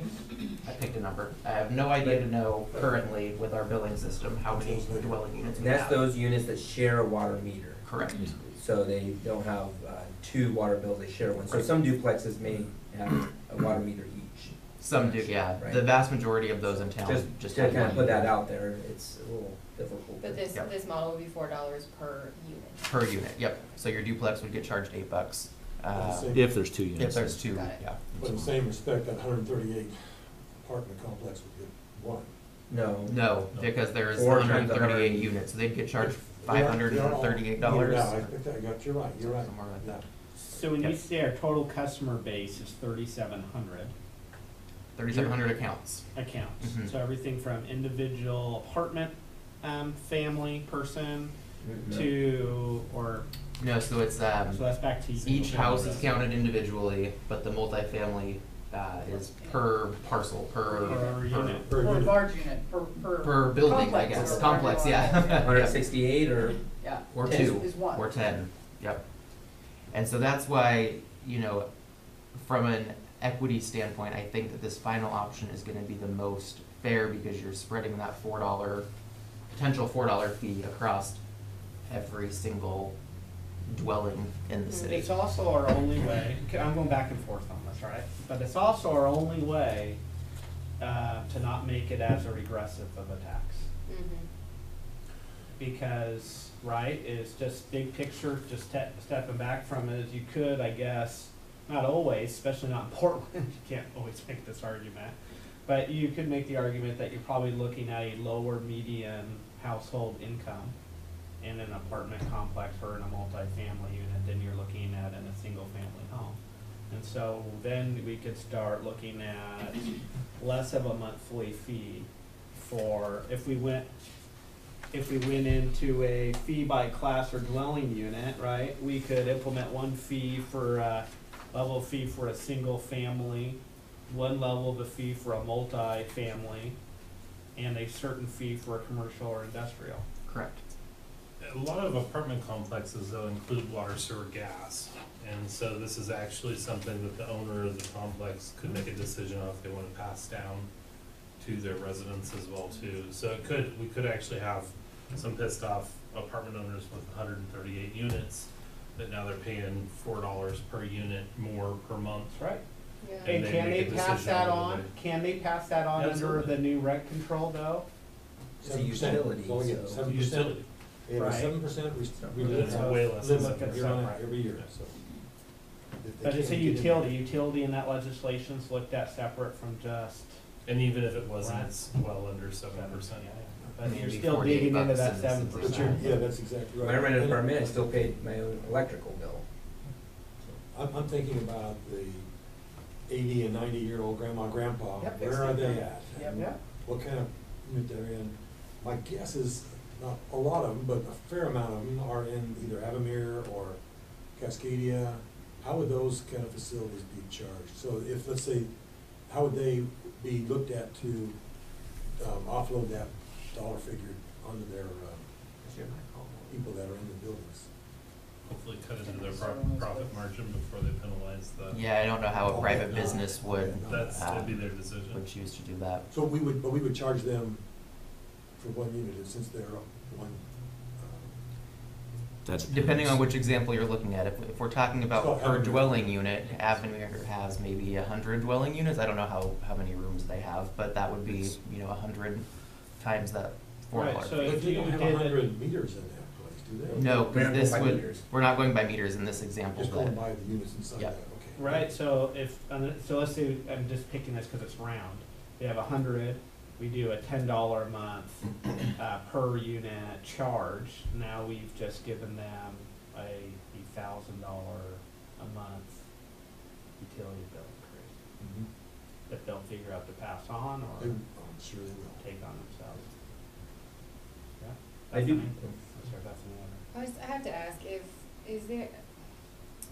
is there any like, if someone has that much of a financial need that this would actually like really hurt them, do we have any like services for that sort of a situation? Like if they could prove like this is, I know like the county does, but I'm wondering if we do. currently, no. Okay. We do not have any sort of energy assistance, I guess is Uh-huh. what the generic name would be. Our financial software has the ability to provide, or has a model set up within it to, do energy assistance, and if we wanted to implement that, that would just be another workshop session to determine how the council wants to move You see forward. how he threatened you there? Yeah. No, I think it's a great question, and it's, as we move forward with this and with other utility fee increases Well, that we're that's- gonna see, yeah, it's that's gonna what I'm come up more and thinking. more often. As $4 may very well be fine for most of our citizens. I do think there will be some that it Definitely, is not. Yep. absolutely. And And as what- we look ahead, it's gonna be even more so. So I just want us to That's- kind of be that's thinking right. about that. And what becomes tricky with that is, how do we want to verify it? Do we just Right. take them at their word? Do we want to collect personal information? What personal information do we want to collect? How do we store that? What's our liability in having, tax returns or some other documentation from them? We So, talked about that in the past, about doing it and the process and the load it takes on staff. yeah, I mean, there's definitely an increased workload that police isn't the only department working on a tight budget and balancing act with staff, so there's other things to keep. Chief, you look like you had a comment. No, No? Okay. So, if we do start looking at a fee, just, I'm gonna throw an idea out of maybe potentially looking at, giving people some time, hey, we're gonna institute this and by this date, and then maybe doing percentage increases. So instead of, hey, we're increasing your bill by $4, maybe we're increasing your bill by $2 for 3 months, and then just to give people who may be on fixed incomes, and again, I'm just throwing this out there, maybe that gives them an opportunity to plan Uh-huh. and prepare instead of waking up one day and now I have to come up with extra revenue. Or, funds for. Well, we certainly need to know why. Again, Yeah. just something to think about, I'm just throwing that idea out there, Mhm. so, I don't think there's ever really a great time no, Yeah. I agree. for it. Yeah. So there really isn't a great time, but and at the same time, everybody knows this. We've been the lowest on the scale for a long Yeah, time, absolutely. and there's not a good time, but Yeah. we need to do this, Yeah, sure. and you can pick your time, but Yeah. it needs to happen, and it needs to happen now Yeah. and not later. Whether if you put in a small increase, and then, in my opinion, and then that's a great idea, but you're just kind of delaying the inevitable, and with a lot more work on staff to do that, because that's going to take a lot more work to implement for Tyler and everybody else that's involved in that. I'm gonna go to Carl and then John. Actually, I think this time he stinks to high heaven, which leads me to our sewer plant, which this $4 You just closed the is pool down. just not Already even increased your gonna, water bill. it's not even gonna be visible. When we start charging people $40 a month, $50 a month more for the sewer bill. So that's why I think this thinks, $4 is gonna look great if we were to implement that, let's say tomorrow morning, but in 6 months, a year, 2 years, whatever that number is, that we start having to do that for the sewer.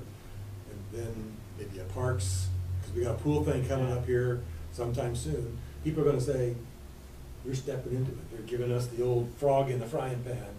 Why did you not Well, have it's them because we all come gotta out do, at one because we time? need to do core government functions. I mean, it's funny, I'm on watching a Walking Dead marathon right now. Oh, yeah.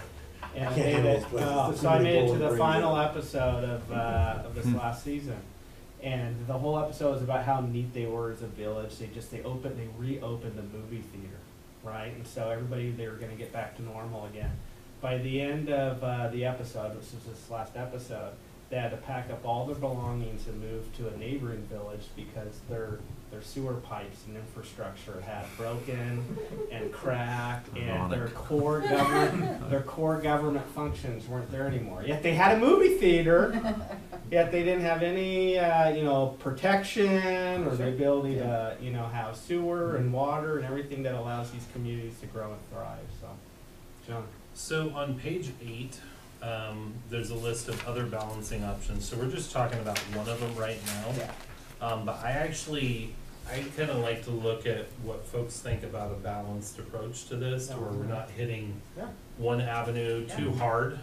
We have contingency. If we funded the whole thing with contingency, it obviously put us into a 2.5% reserve, which we do not want to drop below. But that doesn't mean that we can't get close to that 5% and utilize some of the reserve. We could also look both with, I mentioned it before, the police budget. I think Jeremy pointed out as well too, we did have some capital additions, and just to ensure that we're not recalculating a new base budget, that it's actually the base budget plus the increases, rather than additional capital funds that are one-times that have been added on there to add to the total base. But also looking at impact across the entire city as well too, if there's opportunities for reductions, and then a fee as well that may not be as substantial. So I agree on that. The only thing I say is I'm totally against using funds out of our contingency at this point. This is some of the best economic times that our nation has had in the last 10, 15, 20 years. These are the times that you store money into your contingency fees for less attractive economic times and create rainy day funds in case your budget starts to deteriorate. I wasn't here, some of you were on council during our last kind of economic recession where we were scrambling and trying to fill budget gaps. These are the times where you're able to give yourselves the flexibility you need in those future economic times. I'm discounting, or at least I'm opposed to one portion of what you said, but I'm all for everything else you said there. I think we need to not just implement a fee. I think a lot of our budgets, quite honestly, can take a trim. I think my alternate would probably be to not absorb the Estacada impact. Mhm. So I think that'd be the alternate for me. It's to just not, Not continue on whatever we absorb from Estacada. Okay. So a layoff then? Mhm. Okay. Just wanted to make sure. So I agree with you, Stan. I think you made a great point that after you said it, I realized my tenure on, which is more than 10 years, anyways, tenure on council started in the recession. Right. It was all the way, and I've been on here completely almost the entire time as that. Our contingency was well up into $1 million, right? And it was there.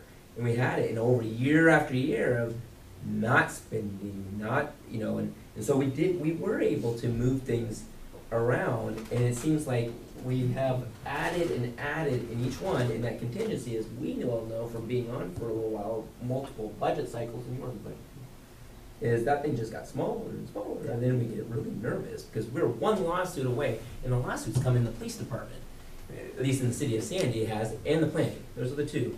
I remember a police shooting will completely wipe out, the lawyer costs and some of those things that we've had to deal with. So I agree, we do need to store up in our contingency fee fund and get back up there. Right now we do, and who knows if we'll have a recession or not, or, that's the crystal ball. If we all did, we would bet the money on something else, and then we We wouldn't short have the that. market. So, but I totally agree, and so And like I kept coming back to, with the Estacada, keep going back to remember when it came on, is come back to where we were before the Estacada, because we have other departments, even though this is a core function, we also have other departments that we have not yet seen as well as they have. And so one of the contributing factors to our core government is we have no control over is our PERS increase. Mhm. And so that was one thing, and the police department pays the highest of those PERS, because they're in a different tier anyways, because of public, and they should be in a different tier because they are, you know, putting their lives on the line with fire. But that number is astronomical, and Tyler knows exactly, and I know John, you know, we have to deal with it in our other jobs, budget cuts, so, we're looking at in other departments, and so when we get like an 8% projected increase in tax revenue, and then hear that, oh, it's kind of been doled out already, and like going, whoa, we should be putting that into the contingency fund to be able to pay for our PERS, because the state of Oregon is requiring that. You don't get out of that fee. And so I have a hard time adding back in positions or adding positions, not knowing the whole scope of the entire budget. And I love knowing this, and this is good. And I've always, and I've told you before, always have voted and always have found ways to get the funding that we've needed there. But we are in a unique situation where we don't have the money, but yet this is the best times. And so, and I think PERS is one aspect of what's happened, inflation and other things that have happened. So I'm just a little leery about trying to get back our reserves back to where they were. And I think what I see here is we're going the opposite. We're needing to spend more money out of the reserves. So I do think we do need to put a fee in, but do something. But I don't know about. So I'm just cautious. That's where my mind's thinking. Yeah. I want to make. And part of my mind's, though, careful to think back to where Chief Robert started saying, part of the reason we went into Estacada was we weren't able to afford the current police that we had, and we were forced right up against layoffs that we didn't want to have to make, and Estacada kind of saved the day, right? So now that we're having to return back to this contract, it's a lot easier said than done to just say, well, you know, let's just lay off the folks that we wanted for the Estacada portion, even though Estacada was kind of the knight, you know, the white knight that was coming in and saving the day for us. But what I was told when we came back, that it wouldn't be laying off those people because we had a retirement and someone moving on to a different agency. So it'll just be absorbed. It'd It's just a be vacancy. absorbed. It's a vacancy, so Yeah. don't rehire It's a those that were in best layoff. Estacada. Yeah. We don't rehire and you sit at the same number. Because my math, that's how my math works. Right. And it hasn't been, in the long list that we just talked about, isn't the only reason why we are in the hole here. It's just not because we lost 2 and gained 2. We've got PERS increases, and we've got a long list of things that we just talked about that are also in that mode. It got us to be in the hole. And, so I want to really talk about, I think, Jeremy, you bring up, and I think John too, about how the fact that we have an 8% increase in our budgets as far as taxes go, and just Estimated. Estimated. Well, let them not estimate increase this evening. And that we just told all of our departments, we'll figure 8% increase for everybody, and then we're gonna try to struggle to see what happens to put the police budget into that, and they have all these reasons why they're in the hole. I'm really thinking we ought to advocate for maybe a 0 increase in everybody, to see what that looks like in our budget, and maybe even a decrease in your budget, and see what that does to our budget, and then add in as we go through the budget process where we think it is critical to do that. So I'm really concerned about just saying to our departments, come back to us in the budget process, everybody spends that 8% increase that we're hoping for. I would love to see a 0 increase, and see where that gets us. And then maybe even, maybe we throw more money at the police department instead of making a fund that's $5, $7 a piece, $10 a piece. And maybe a balance of that, maybe it's only $2 or $3, and we go, what Lori's talking about, we shift our way into it slowly. So I think there's some other options here we're not talking about. Yeah, I agree, Carl. And the big picture budget really bothers me too, Jeremy. Yeah. I think we need to look at the other Totally. departments, where are we at, you know? we haven't talked about the TI folks yet, because they, IT, Sandy Net. same difference. I call Sorry, it- it's just TI. I know, yeah. But we haven't talked about them yet You mean either. Bell And they have yet Telecoms and to move out of that telecommunication hole, services. so we need to make sure we Right. move them into a good position as well. So I think we need to look at the entire budget. So with that, so as far as what we want to accomplish tonight, right, and then look at the overall budget is there's two things I think we need to talk about. One is what type of budget with what kind of staffing priorities do we want police to come forward with, you know, in the overall budget for the budget committee when they come back, and then what do we want the deliverable to be from staff as far as what we want them to investigate as far as a fee structure. You know, do we want a budget of, you know, an additional traffic officer like they're proposing here, and then we're gonna look at the budget and look at other departments as well as an additional fee to match that? Or are we asking our police department to make cuts with what they put forward? So I think some of the comments that have been made Yeah. already, for me at least, actually, knowing that we're looking at 8% increases across the board, I think it's hard for me to answer that, because actually what Carl was just talking about, I think is probably the most responsible, appropriate way to do it. And I appreciate the comments too about building the contingency back up as well too. I think we're in a safe spot to do that. I mean, before I could make a recommendation on staffing levels for police or even the implementation of a fee, I'd actually like that question that Carl just brought up answered first. Yeah. So before they even come forward with fee proposals, you wanna get. You've got a required increased cost of living adjustments, increased steps if you got people on steps. The base. The base increase is just an obvious one that you're gonna do year after year. There's a PERS increase as well too, that is a higher percentage than it has been in the past 10 years, but that is kind of the given on the increase in the base budget. But aside from that, to see actually what we're working with, I mean, we know what percentage of the police is, and the money may actually just be there in increases in other departments when we've got a major deficit in another. So, If I can just throw a couple of things out so we're all clear on like the budget process. We're already kind of towing the line, right? Because we're talking about a budget that hasn't been presented to the budget committee, and part of the reason why we're doing that is because there is an anticipated deficit, so we're trying to find out a way to, you know, supplement, or you know, level the playing field, I guess. In our projection, we are already projecting to give police an additional $1 million in revenue. Without talking too much about other departments or anything like that, we've taken into account replenishing our reserves. You know, currently we have about $240,000 in contingency for the city.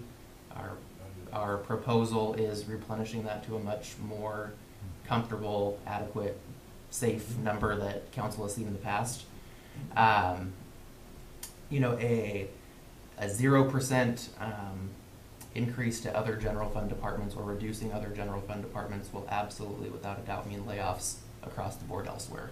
I mean, if they're not getting any increase, no department has a contingency that's going to absorb their current staffing levels. So I don't think we're talking about Yeah. that. I think what we're talking about is what I just mentioned are the step increases, cost of living, whatever your required increase expenditures, increased cost in PERS, that is the base.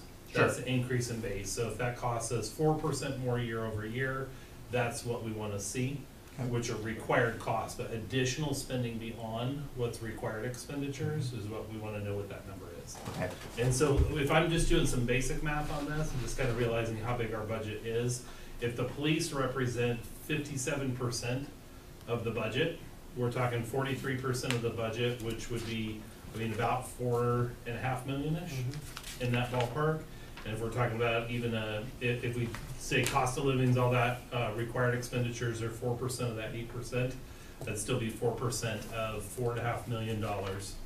That's at least, I mean, that's gonna get us quite a bit of the ways there. So, actually good. So the way we've done the budget process in the past until the last budget cycle was the only one that was different. And if you remember, I was a little bit complaining a lot because this is not how it was done for all the other times prior. was exactly what John was talking about. We had the base plus the cost of living for the departments.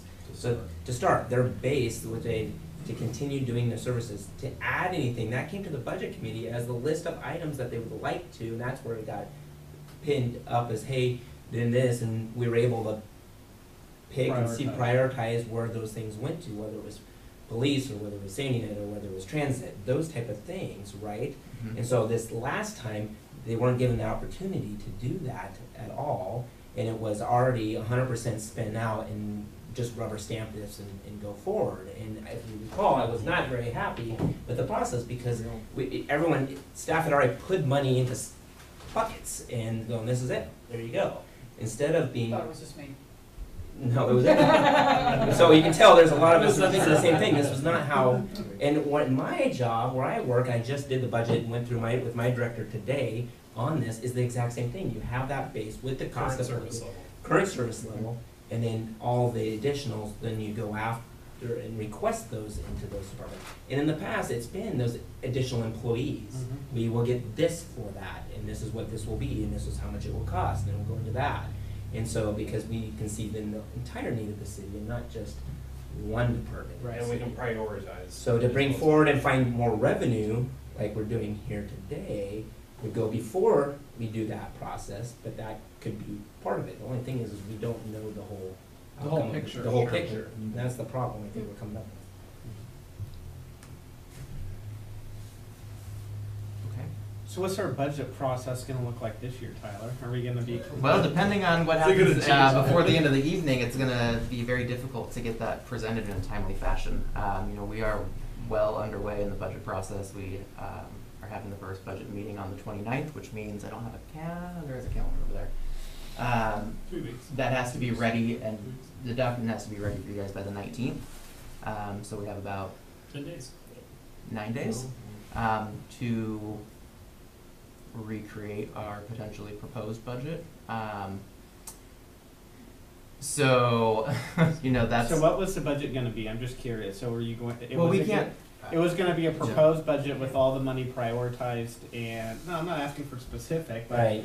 in a general sense though, it was gonna be a budget that was prioritized and recommended by staff. Based on council goals. That's the underlying driver of, how all of our budgets are prepared. And following what my understanding and what we've done in the past. Now, granted, I haven't been here Right. for Like 12 last years. time, but all the other ones were not that way. Nor is it So, done on ours. that's, it's a bit of a different direction, I guess, than what staff was under the impression of. Mhm. And that's not to say that there's not, in our proposed budget, in what is the potentially proposed budget, room for council to make decisions, because obviously that's the whole process, right? It goes to the budget committee and they say, yay, this looks good, or no, we want to reallocate these funds, redistribute, whatever has been allocated out. I guess I, would need to look back even further in prior budgets to quite understand how that was done previously, because money had to get allocated somewhere, and So we used it during the session, the money was there, and then these Right. are your goals, and these are your options you can do in each one, and then So, well, I think previously there was more goals though also, right? I mean, we We had don't have 20 or goals, 30 yeah. goals versus 5, which were, should make it easier. But they're broad. but they're not specific projects, so there's Very nothing broad. to tie a Yeah. specific project to, we need 100,000 for X or 2 million for Y. but what do We you didn't think? make how- it through many of those projects. So what do we, but I guess just to try to push the football a little bit this week, what do we want police to look like though, right? I mean, so let's say we get to our full budget process and everybody's given us their baselines.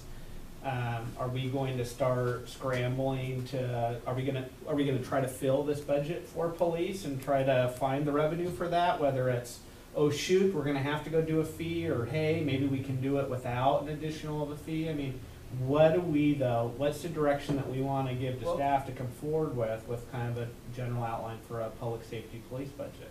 Yeah. So just remember, Chief Roberts, so prior to the Estacada contract, 2012, right, that was the date that we entered into that. Mhm. those guys were not running 9,000 calls a year.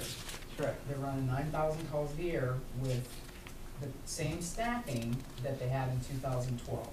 Okay, so keep that in mind. Layoffs to me are not appropriate, okay? They're already taxed trying to handle with what they have, and to me, you have to add one more officer. I think I believe, for me, that is a absolute priority. And it's a traffic officer too, which. So I think that I would love to do this without doing a fee. I would love it if we could tighten up the budgets in places and do what you guys are talking about. Mhm. I am in favor of that 100%. But we have to fund this budget. So I'm with you on that. I think we need to have the clearest picture Yes, before I we don't dive in disagree there. with And I that. think I wouldn't be able to make a recommendation or approve a recommendation until I knew that piece, to really understand if a fee is necessary, and if a fee is I necessary get for that full part. transparency. We found pockets of money, we found 8% increases all across the board, the last budget Yeah. process we went through as well too. I mean, it was distributed already before decisions were able to even be Council made. didn't make decisions. So now we've got 2 bienniums that will have That's right. infused money throughout departments that may not be needed, Right. where we prioritize. Carl and then Jeremy. So, as much as I want that traffic cop in there, in fact, I want the lieutenant in there too, I think we can't start that way. I think we need to start with, layoffs are at good budgets, good income, we should not be doing layoffs, but I don't think we should show any growth. I think what I would expect to see from police, as I would like to expect to see from the rest of the departments, is what John talked about. Base staff, you have to do the increases because of the PERS increases, your retirement, whatever else has to be done by law. Let's put that on the budget, and that includes the police. And then, when we see that, we can go to what is left over, the money that we have to be able to allocate independently. We can put back in the traffic cop, we can put back in the lieutenant, and so on and so on. But we may even be looking at, I'm concerned about Sandy Net.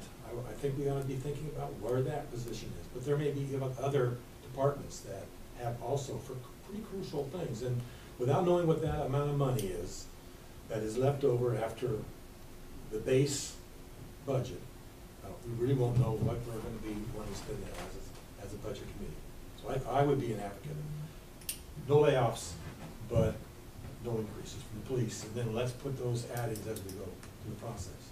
But let's do this logically, let's do this intelligently. So just for clarification, by adding staff, you're talking about increasing their staffing level, but not, are you also talking about replacing what they've lost?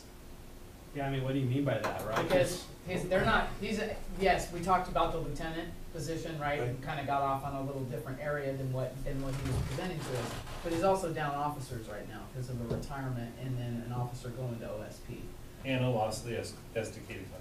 Right. So we've lost revenue. Sure, I We've get that. lost So are you also staffing talking, requirements, I guess for so- clarification for me as far as what you're talking about, are you also talking about not replacing that? His current, Staying his where current- he's at right now? where he's at right with this now, person? today. That's the budget I would like to see. So And not then- 2 officers on, No, I would like to see what we have currently on today. I wanna see it, I would like to see it for all of the staff in our, city hall. All the employees, staffed, financed, whatever increases have to be done. And then that would give us the ability to go to whatever increases we need to do. And we'll have a logical understanding of how we get there. So call it a current service level budget. Yeah, like the thing when you call that, sure. But then I'm really, I'm as advocative of, as Jeremy is Sure. about this police, I wanna see the increase, I wanna see the coverage, I see the rationale for it, but I won't be able to know the impact on the entire budget until I get a chance to see the whole thing. That's where I'm at. So if I could, Oh, no, I was gonna say, I think Stan put it correctly at the beginning, is, we need to put towards our contingency, in the low areas, and we don't have any contingency really. I mean, I know you're budgeting this for that, but the bigger that thing, talk to other small cities and they have $10 million in the contingency, and they don't wanna go below it because it's scary, right?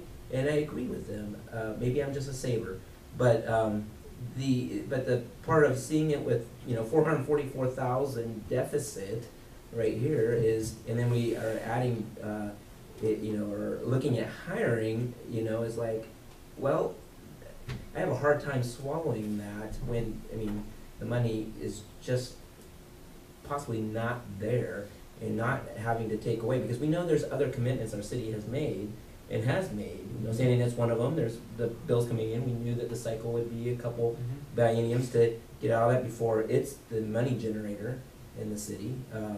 And then, you know, we have others, but until, I do believe that we do need to have some type of funding mechanism in there. I think that's how we do get out of there, but to take it, in this general fund, I don't think it's appropriate for us to be, doing that right now when we're talking about, to the community, about everything else that's going on. We need to show that we're tightening our belts here as a community. And we aren't showing that we're tightening our belts as a community if we're kind of not just doing the basics of getting the services done as far as paying our own bills. And then come out of that. It may show that we can implement this and maybe we want to put a $10 fee on everybody's water fee, maybe a $5. And I'll be one to advocate for that, but I gotta know what the budget is, and I don't wanna cut services. But right now we have opportunity where we're not paying for that with the person not in there, and when we just transferred, you know, $400,000 a few months ago, really, I have a hard time not trying to put that back into play, because the transit needs that money eventually, right? Right. So. See, I think I kind of go in the middle of where everybody's talking here, which is, you know, I think the way you do, Lori, with the fee, and I think what a lot of you is I'm okay with the fee if we need a fee. Yeah, exactly. But not if we don't need a fee. So I too would, before we implement a fee, would want to go through this budgeting process and see, you know, where everybody is at, what the clear full picture is. That said, where I think I'm with some of you and probably not necessarily in lockstep with others is I view police and public safety as a top tier core function of local municipality, city government. That is not because of the great men and women that serve our community, but because of the manner in which we fund them and provide resources to them, is underserving the community that we are at. And I'm also kind of, you know, as I just came off of an election cycle here, you know, a lot of the stuff talking about at the door was, you know, number one is traffic. Number two is addressing our growth at the door, and a lot of people get upset about the growth, one, because they see a bunch of new subdivisions and everything else, but because they go on and they see the petty crime stuff start to increase, and some of the culture stuff and the feel of being safe in a small community changing. And so public safety, police were always at top three that was talked about. I think as you go on the social media isn't always reflective, but as you go on social media and as you knock on doors, public safety, police, definitely a top three issue for our community members, and it's, I feel, is kind of underserved by the way in which we allocate funds to them. It's 57% of our budget. We've heard Chief Roberts mention other municipalities, and every municipality is different, but are up to 80, sometimes 90% in other communities. Not all those have their own internet service provider, not all those have their own transit system. We save some money because of our transit system, but I say all that to say that this police budget, I'm not to a fee yet, and I want to see the broader, big picture of our budget, but I do want to see this police budget be to where it is today, if not increased, you know, at that point. So if we so my direction, personal, it sounds like it's not like that for everyone, but my direction towards our budget would be is to show us the police department, what your recommended police levels are. And we as a council, when we go through our budgeting cycle, will figure out a way of getting there.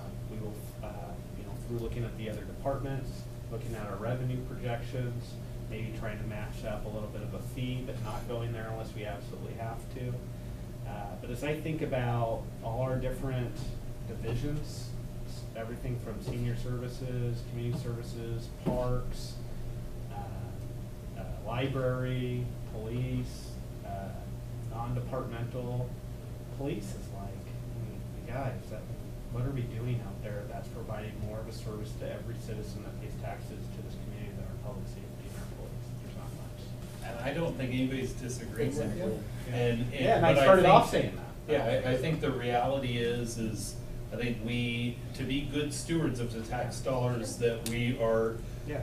watching for the budget process, I think we do need to start with the current service level. I think that those of us who went through the budget process last time left unsettled with the fact that we didn't see a current service level budget. We saw pre-allocated dollars.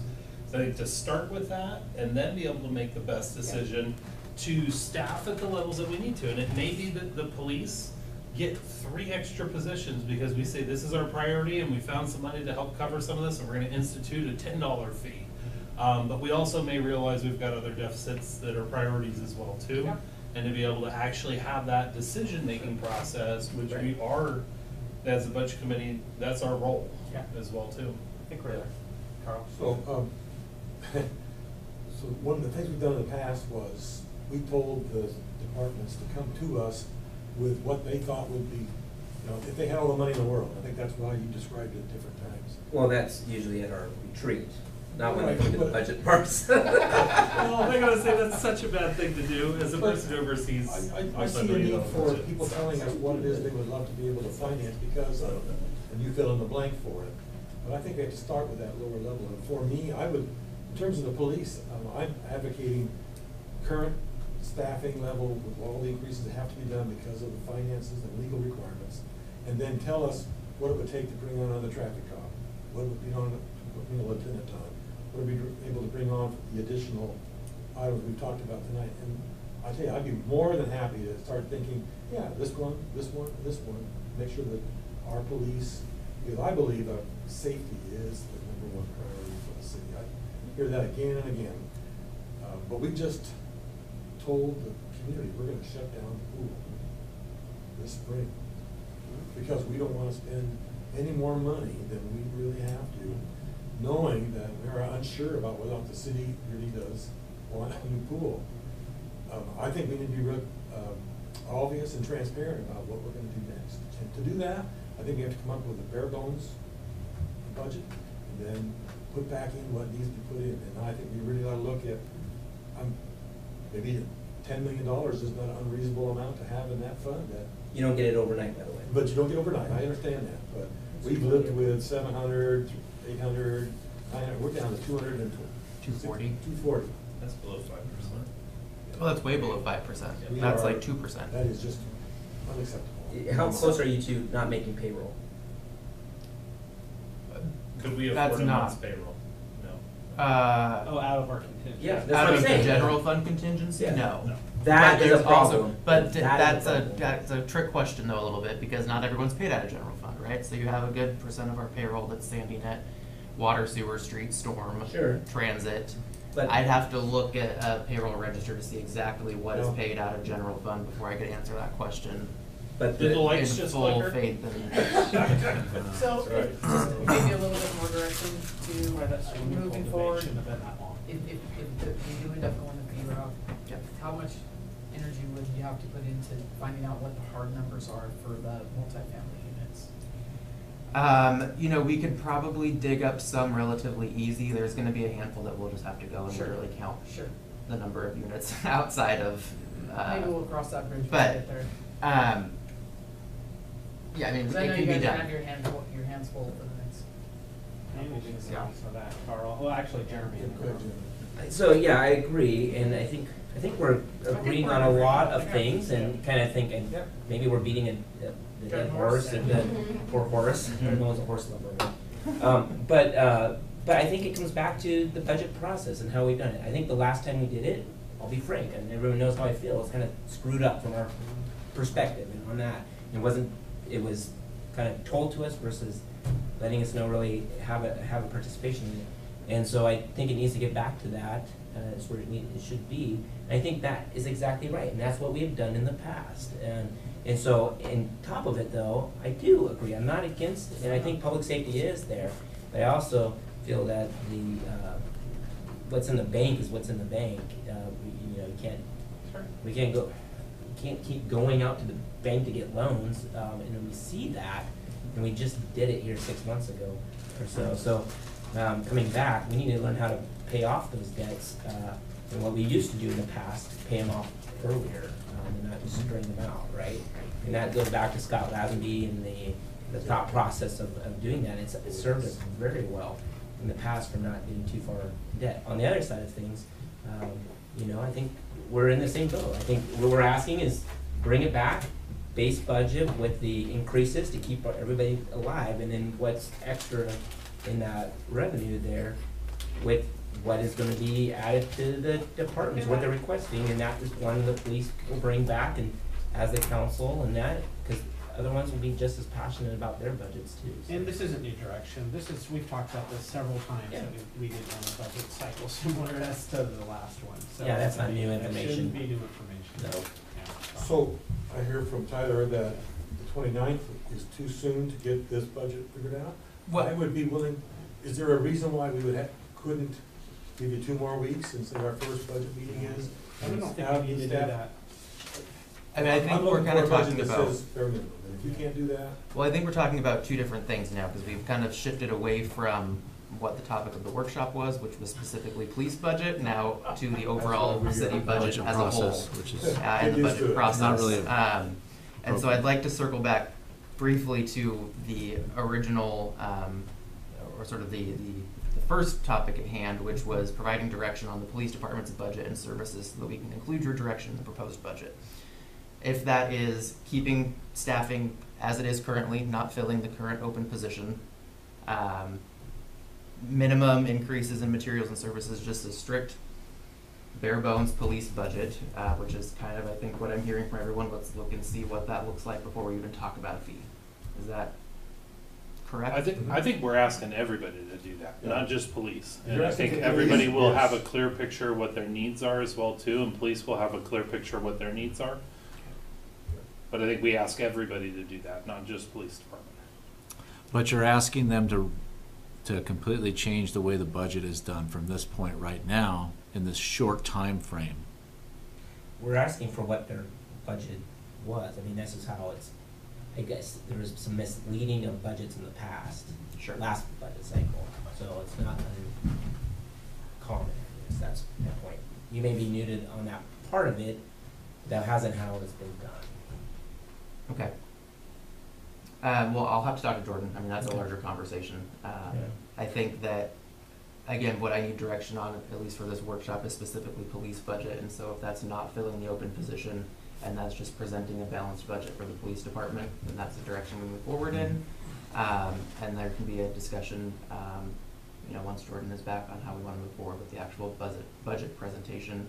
Can I add that we look at the one fee that we thought was, I think we all came to an understanding, I mean, or agreement that we do look at that fee with the units?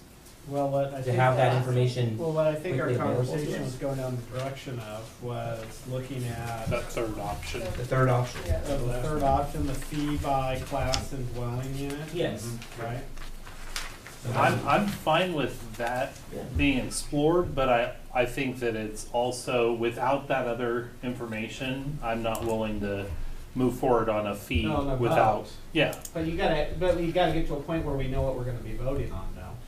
Mm-hmm. And this number may change. I mean, the reality for me is, get a current service level budget, if it only means 4% increases for everybody's budget instead of 8, we've got money we can put back into contingency and potentially fund part of this. Plus, then we can also say, if we fund 300,000 of it, now we could have a reduced fee, or we could look at expanding services as well too. But I think it puts the best decision opportunity in our hands right now. I don't feel like we have the best decision, and I don't see that we can truly separate the workshop topic without, because I think that was news to me and maybe to others, that there was an 8% increase across the board. Yeah. Because I think we probably would have shortened up this meeting quite a bit, knowing that to start with, to say, let's not even have this workshop, let's have everybody present a current service level, so we know what our true need is, because I don't think we do. We know what an 8% increase across city budget is. So, that's where I'm at. Yeah. Can I? Well, I want to correct, I guess, myself on the 8% thing, because that was, the general fund is projecting 8% increase in revenue, which you were all made aware of at the prior meeting. Jordan had a PowerPoint that was up that discussed that. And as well as projected, outflow or transfers of that 8%. I believe there was the graph that also showed that, not with specific dollar amounts, but it's not 8% across the board because police are obviously getting like a 20% increase in this projected year number that we're talking about. It's a full $1 million more. So, I guess take that for what it's worth. There's there's 14 general fund departments, I think. One of them is getting substantially more than an 8% increase, trying to accommodate the service level that, or the direction that we perceived we got at the council retreat, which was that public safety is a priority. Yes. It's something we've talked about a lot.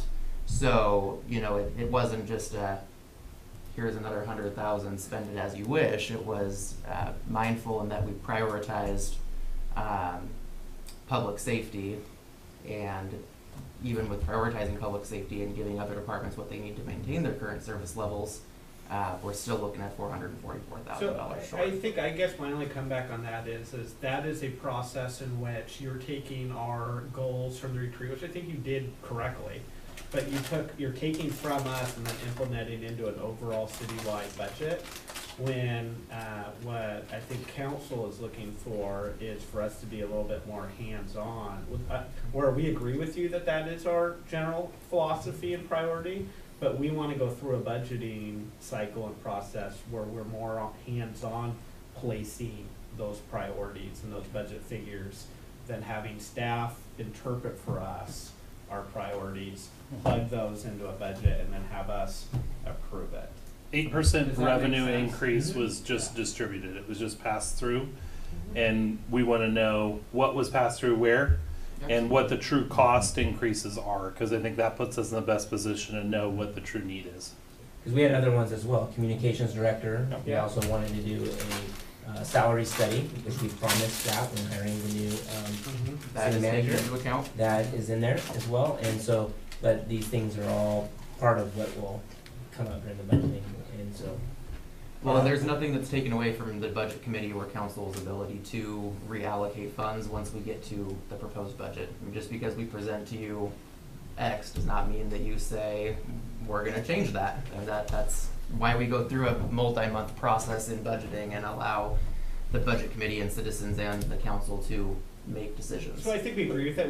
We're not willing to say yes to a fee before we know what the rest of it Well, looks I like. agree, and right? this isn't saying yes to a fee, this is, You're just providing looking for staff with direction. direction. Yeah, Do you totally. want to even look Yeah. at a fee, or do we Yeah. say absolutely no fee, let's work with what we have, and if that's the case, then we will come back with that budget, but we need to know how to fill this anticipated gap currently, which Right. is either a fee, or drain reserves, or, don't hire, or a layoff, or Combination of Cut all of the above, budgets, or or- Yeah. larger So I guess increase. if, Yeah. if the, Or if not the increase council, one. direction is propose us a budget, we will propose you a budget with, whatever option staff thinks is best at this point. If council direction is we absolutely don't want a fee, or at least at this point in time, we're not ready to even talk about a fee, then we'll come to you on the 29th with a budget that does not have a fee, and then we can tell you what you can get with proposed fees. I think that's exactly, I think the ask though is for a current service level budget. So no additions, no increases, maintaining status quo from what you're doing before, given the required increase expenses. That's, I think, what the ask is. I don't know if everybody else is good with that, but Yeah. that's what I think would make the most sense to start with, and then we can start looking at the add-ons and the cost for the add-ons. Yeah, give the council a chance to figure out how to make that difference between what we keep people from going to layoffs to going to the levels that we certainly, you did a great job, Chief and Tyler, about displaying what the needs are here. And I'm ready to give you what you want, but I don't think I can do that until I see the whole picture for the rest of the city. I'm not just a one-issue counselor. I'm concerned about the other departments as well. And I want to give everybody a chance to do the best they can. Good memory, by the way. I forgot about the fact we were talking about looking at wages, making sure that our employees have that current level of wages that are appropriate, and I think we haven't had a chance to do that for a while, so. Pay equity study. Pay equity, right, and I also think that, we have some bills maybe we should pay off our debts quicker than we thought we should. There's a lot of things out there. We used to do I that. really want you to know, though, that you did not sell the police budget short. We are impressed, but we're looking at a different way of going about how we're gonna fund it, and we may go with a $10 a month increase according to this third system, or we may not, depending on how those dollars get analyzed during the budget process, so. I think we've given direction here. I will say, though, that from the meeting prior to me becoming on mayor to this council has continued to kick a fee down the road, whether it's talking about doing a pool fee 3 years ago, to the 3P fee of December, January, whenever that was, to now. And, and I'm only one vote on here, but I do have control of the agenda. And so I'm going to allow us to get through this budget cycle and to see where we are. And I am not one that wants to go and increase fees for folks and stuff. But if we're to a point where we have all these priorities of communications to adequate police budget, to all these services that are quickly growing community needs, I will have us talking about this every work session and every council meeting after our budget cycle, until you guys start voting that conversation down, going on to the agenda. Because, eventually, we're gonna have to stop kicking the can down the road. Well, Stan, right now, what I'm seeing is that we are gonna have to increase a number of things. I just wanna make sure we Right. increase it in a way that's I smart. agree. We're just talking about that. I agree. Make a comment on your comment Yeah. for kicking the can down Yeah. the road. Yeah, When stuff's brought to us by staff, yeah. and make a decision now Yeah. on something that was not talked about as the council ahead of time, then I'm gonna vote no Yeah. in those type of situations. Yeah. And that's what I'm going to do. This is the wrong place. But we wanna have the discussion, and we didn't have that discussion ahead of time. We had it about the pool and not about any of the other stuff. And so when those are surprised upon us and not talked about, then maybe that's where you're thinking we kick the can down the road. But we then also allowed for the incoming council to make those decisions as well. And those of you who are newer, the trust and transparency is some of what you're seeing as well too. I mean, the December closing the Right. loop before the previous city manager was leaving and adding more to than what we know the feedback was from the community. I mean, that is something we didn't feel comfortable on moving forward with that. And so I think a lot of this is rebuilding some of that lost trust or faith in the process Yeah. as well too. What we experienced the last budget cycle as well was not what we've been experiencing and expecting, and didn't feel transparent, didn't feel like we were getting the full picture, so. Because you might say that we had the opportunity to change it. We did not feel, I think all of us have said that was able to be changed. And we were told that, I felt, and I think the same people said that. So that's a big difference. So I think we've given thanks, yeah, I agree. I think so we've given direction on the budget, what we want us to kind of see there. We also want to see some options on this fee by class and dwelling unit, and some different variations. I think the reason we picked that is because it's more equitable. It also allows us to maximize, per unit at some of these multifamily units. But it also allows us to maybe charge a little bit less to those multifamily units than what we would necessarily do a single family unit, or to a commercial industrial.